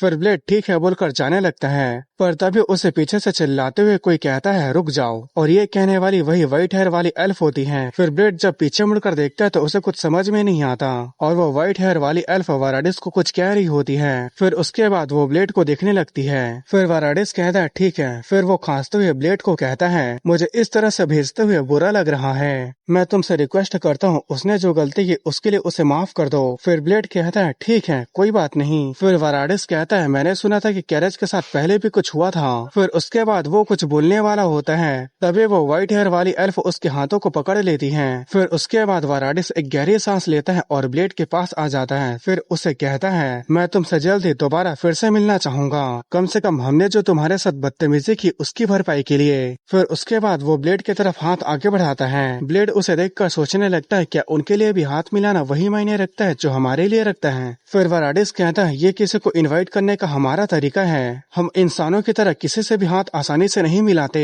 उसे देखकर वो नाइट जो थोड़ी देर पहले ब्लेड को जरा सा भी भाव नहीं दे रहे थे वो लोग सोचने लगते हैं आखिर उसने कैसे कर लिया। यहाँ तक पहुँचने के लिए हमने इतनी ज्यादा मेहनत की और वो सिर्फ इसे एक दिन में कर लिया। ये पहला आदमी है जिसे एल्फ ने खुद इन्विटेशन दिया है। फिर ब्लेड भी हाथ मिलाते हुए कहता है मैं इसे खुशी खुशी एक्सेप्ट करता हूँ ये मेरे ज्ञान को बढ़ाने का मेरे लिए एक बेहतरीन मौका होगा। फिर वराडिस कहता है बिल्कुल मैं उम्मीद करता हूँ कम से कम तुम हमसे मिलने के लिए एक बार जरूर आओगे और अपने साथ उस एम्बर को लाना बिल्कुल भी मत भूलना।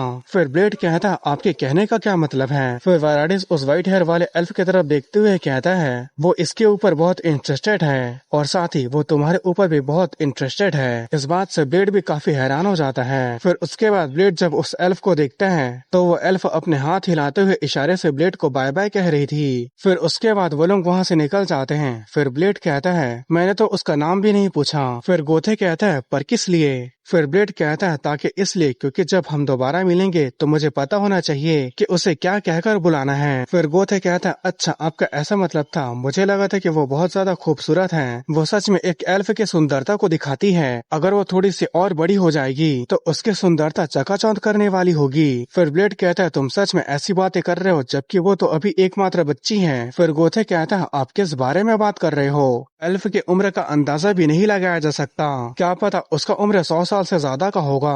उसकी बातें सुनकर ब्लेड कहता है हाँ ऐसा हो सकता है, पर वो मन ही मन सोच रहा होता है। पर वो मन ही मन सोच रहा था 100 साल की उम्र का होना, वो भी ऐसे चेहरे के साथ, क्या ऐसा हो भी सकता है। फिर वहाँ पर वही नाइट आते हुए कहता है सर ब्लेड आपको अब से सतर्क रहना होगा। इस जंगल को पार करने के बाद ब्रिज को पार करने के बीच में जो भी इलाका आता है वो सब जगह खतरनाक है, और लुटेरा भी इसी इलाके के बीच में दिखाई देता है। फिर ब्लेड कहता है रास्ते में जो हमने स्टोन ब्रिज को देखा वो सबसे खतरनाक लग रहा है। फिर वो नाइट कहता है असल में हमने वहाँ कई सारे कैरेज को खो दिया है। फिर ब्लेड कहता है सूरज जल्द ही डूबने वाला है, क्यों ना हम रात यहीं पर बिताएं। फिर वो नाइट कहता है ऐसा हम नहीं कर सकते, ये जंगल एल्फ के टेरिटरी के कंपेयर में बहुत ज्यादा ठंडा है, इसलिए अगर हम जल्दी वापस नहीं जाते हैं तो चाय की पत्तियां ठंड से जम जाएंगी, इसलिए अब से हम लगातार चलते रहेंगे, भले ही इसके लिए हमें सोने का समय कम करना पड़े। फिर ब्लेड कहता है ठीक है मैं समझ गया, अब मैं लेट करूंगा और तुम कैरेज के साइड को कवर करते रहना। फिर वो सिर झुकाते हुए कहता है ठीक है मैं समझ गया सर ब्लेड। फिर उसके बाद वो लोग कैरेज के साइड में जाने लगते हैं। उसे देखकर गोथे स्माइल करते हुए ब्लेड को कहता है कुछ समय पहले वो हमें नॉर्थन बारबेरियंस कहकर हमारी बेइज्जती कर रहे थे, अब वो अचानक से हमसे बहुत इज्जत से बात कर रहे हैं क्योंकि एल्फ ने आपको इनवाइट किया है। फिर ब्लेड कहता है चुप हो जाओ और तुम कैरेज के दूसरे साइड पर चले जाओ और तुम स्टीफन कैरेज के पीछे चले जाओ। फिर स्टीफन भी ठीक है बोलकर वहाँ से चले जाता है। फिर ब्लेड सोचने लगता है 6 नाइट जिसमें से एक मैं भी हूँ, कोई भी बैंडिट के अंदर इतनी हिम्मत नहीं है कि वो हमारे जैसे ग्रुप से उलझने की कोशिश करेगा, लेकिन इसके बावजूद भी वो आता है तो ऐसा करने के पीछे उसके पास जरूर कोई ना कोई बड़ा कारण होगा। लेकिन पता नहीं मुझे ऐसे लग रहा है कि हम खुद सीधे शेर की गुफा में जा रहे हैं। फिर उसके बाद हमें रात का सीन दिखाया जाता है जहां वो लोग उसी स्टोन ब्रिज के पास पहुंच गए थे और वहीं सभी लोग सतर्क थे और सभी लोग आसपास अच्छे से नजर भी रख रहे थे। पर तभी ब्लेड को सामने की तरफ से कोई चमकती हुई चीज दिखाई देती है। उसे देखकर ब्लेड सोचने लगता है क्या वो चमकता हुआ तारा है, पर तभी उसकी रोशनी काफी ज्यादा बढ़ने लगती है। उसे देखकर ब्लेड अपने शॉट को निकालने लगता है, पर उससे पहले ही वो चमकती हुई चीज आकर एक नाइट को लग जाती है और ये एकमात्र पत्थर था जो उसके आर्मर को भी तोड़ दिया था। फिर वो नाइट जमीन पर गिर जाता है और शायद वो मर भी जाता है। उसे देखकर बाकी के नाइट्स बात करने लगते हैं वो क्या था, यहाँ क्या चल रहा है। फिर ब्लेड सोचने लगता है मैं उसे ठीक से नहीं देख पाया, वो क्या था। फिर वो उसे देखने के बाद सोचने लगता है क्या ये एकमात्र पत्थर था जिसने एक आर्मर को भी तोड़ दिया, ये तो इम्पॉसिबल है। फिर तभी वो नाइट उंगली का इशारा करके चिल्लाते हुए कहता है उधर देखो, वो रहा लुटेरा, लुटेरा यहाँ आ चुका है। उसे देखकर ब्लेड सोचने लगता है क्या एक लुटेरा, ये क्या बकवास मजाक है, वो कोई मामूली चोर नहीं है, ये साफ साफ दिख रहा है कि वो एक नाइट है। इस एपिसोड की शुरुआत में हमें उसी लुटेरे को दिखाया जाता है जो अपने ऑरा को एक पत्थर में फ्यूज करके ब्लेड की तरफ फेंक देता है और वो पत्थर सीधे जाकर एक नाइट को लग जाता है और इसका भी हालत पुराने नाइट के जैसे हो जाता है और ये भी जमीन पर गिरकर बेहोश हो जाता है। फिर उसके बाद हमें उसी नाइट को दिखाया जाता है जो पहले वाले बेहोश नाइट को उठाकर लेके जा रहा था। फिर वो अपने नाइट्स को कहता है तुम लोग क्या कर रहे हो, जल्दी से घोड़े से उतरो और डिफेंसिव फॉर्मेशन बनाओ। लेकिन ब्लेड चिल्लाते हुए कहता है ऐसा मत करो। फिर वो नाइट कहता है लेकिन सर ब्लेड अभी हम ब्रिज के ऊपर हैं और हमारे पास कोई कवर भी नहीं है। फिर ब्लेड कहता है क्या तुम ये बात नहीं समझ रहे हो, अगर हम यहीं पर रुकते हैं तो हम उसके लिए एक आसान टारगेट बन जाएंगे। फिर ब्लेड उस लुटेरे को देखकर सोचने लगता है उसका इरादा हमें मारने का था ही नहीं, अगर वो हमें मारना ही चाहता तो वो पत्थर नहीं बल्कि कोई नुकीली चीज से हमारे ऊपर अटैक करता। वो हमें वार्निंग देना चाहता है, ये प्रेडेटर की वार्निंग है जो बताना चाहता है कि वो जब चाहे हमें मार सकता है। फिर ब्लेड कहता है भागो, अब हम पूरी स्पीड से आगे बढ़ेंगे, चलो नॉइट चलते हैं। फिर ब्लेड उन्हें लीड कर रहा होता है जिसके एक साइड को गोथे और दूसरे साइड को स्टीफन लीड कर रहा होता है और वो लोग इस तरह से सामने की तरफ को कवर करते हुए वहां से भाग रहे होते हैं। और गाइस कैरेज को 4 साइड से कवर किया जा रहा था, आगे पीछे दाएं बाएं, जिसमें से 3 साइड को ब्लेड स्टीफन और गोथे कवर कर रहे थे और जो चौथा साइड था उसे नाइट कवर कर रहे थे जिसके नाइट्स कहते हैं हमें क्या करना चाहिए। फिर उनका नाइट कैप्टन कहता है तुम लोग क्या सोच रहे हो, उन्हें फॉलो करो। फिर उसके बाद वो लोग भी स्टीफन और गोथे को फॉलो करने लगते हैं। फिर उसके बाद उस लुटेरे को दिखाया जाता है जो ब्लेड को गौर से देख रहा था क्योंकि ब्लेड उन लोगों को लीड कर रहा था, इसलिए वो लुटेरा ब्लेड के ऊपर ही पत्थर फेंक देता है। उसे देखकर वो नाइट कैप्टन कहता है वो फिर से आ रहा है, जल्दी से दूर दूर हो जाओ। फिर ब्लेड अपने वर्ड को एक्टिवेट करते हुए कहता है चिंता मत करो, रुकना मत, तुम लोग आगे बढ़ते रहो। फिर उसके बाद ब्लेड अपने स्वॉर्ड निकालकर उस आते हुए पत्थर को अपने स्वॉर्ड से उस टुकड़ों में काट देता है। पर उस पत्थर का फोर्स इतना ज्यादा था कि वो पत्थर के टुकड़े जमीन पर गिरने के बावजूद भी वो जगह ब्लास्ट हो जा रहा था। और इसे देखकर वो लुटेरा भी थोड़ा हैरान होता है। फिर ब्लेड स्माइल करते हुए सोचने लगता है ये काम कर गया।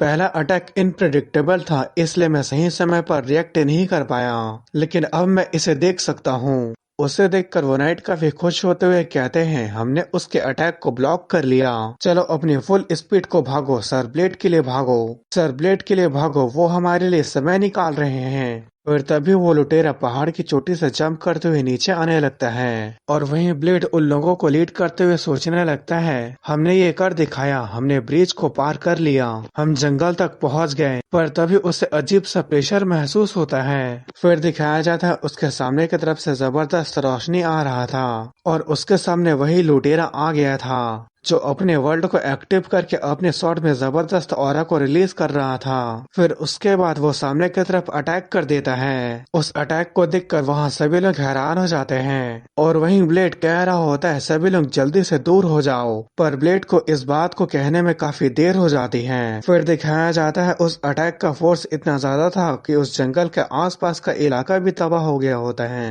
फिर अटैक खत्म होने के बाद दिखाया जाता है ब्लेड जमीन पर गिरा होता है। फिर जब वो उठने के बाद सामने की तरफ देखता है कैरिस तबाह हो गई थी, सभी लोग जमीन पर गिरे हुए थे और उन्हें चोट लगी हुई थी। फिर तभी ब्लेड के पीछे से वो लुटेरा आते हुए कहता है बिना घबराए हुए भी ऐसे समय पर इस तरह के फैसले को लेना, ये जानते हुए भी कि तुम्हारा जान खतरे में पड़ सकता है, तुम में काफी हिम्मत है, ये उतना भी बुरा नहीं है। नहीं, अगर सच कहूँ तो मैं तुमसे काफी खुश हुआ। मुझे लगा था कि विट्स्काया काउंटी निकम्मों लोगों से भरी हुई है, लेकिन मुझे लगा नहीं था कि उनके पास तुम्हारे जैसा एक नाइट भी होगा।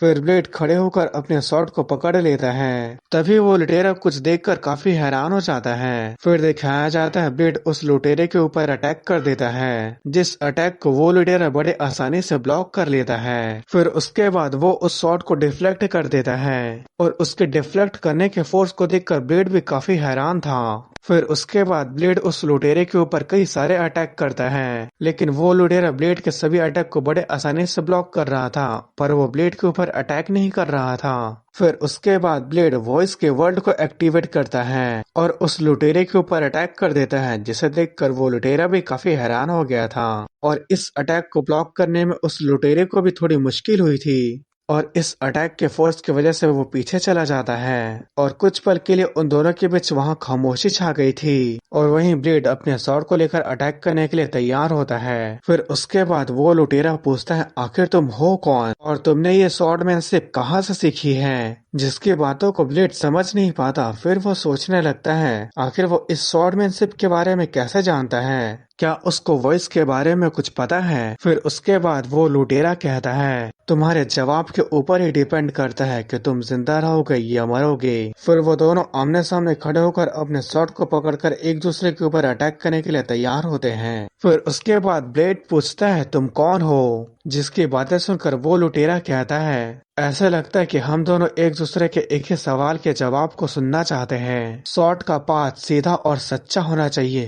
बिना किसी हेजिटेशन के, और जो बात को खोलने वाली चीज है वो सिंगुलर डिसिसिव स्ट्राइक है जो अनएक्सपेक्टेड होता है। फिर उसके बाद वो लुटेरा बहुत तेजी से ब्लेड के ऊपर अटैक कर देता है। फिर वो कहता है और यही वन स्ट्राइक किल का एसेंस है। फिर उसके बाद वहाँ जबरदस्त रोशनी निकलती है और ब्लेड का शॉट हवा में उड़ते हुए दिखाया जाता है। फिर उसके बाद वो लुटेरा ब्लेड के गले के ऊपर अपने शॉट को रखते हुए कहता है मैं तुमसे इस बात को आखिरी बार पूछ रहा हूँ, आखिर तुम हो कौन, मुझे बिल्कुल सच सच बताना, आखिर तुम हो कौन जो इंपीरियल स्वॉर्डमैनशिप का यूज कर रहे हो। जिसकी बातें सुनकर ब्लेड भी काफी हैरान हो जाता है।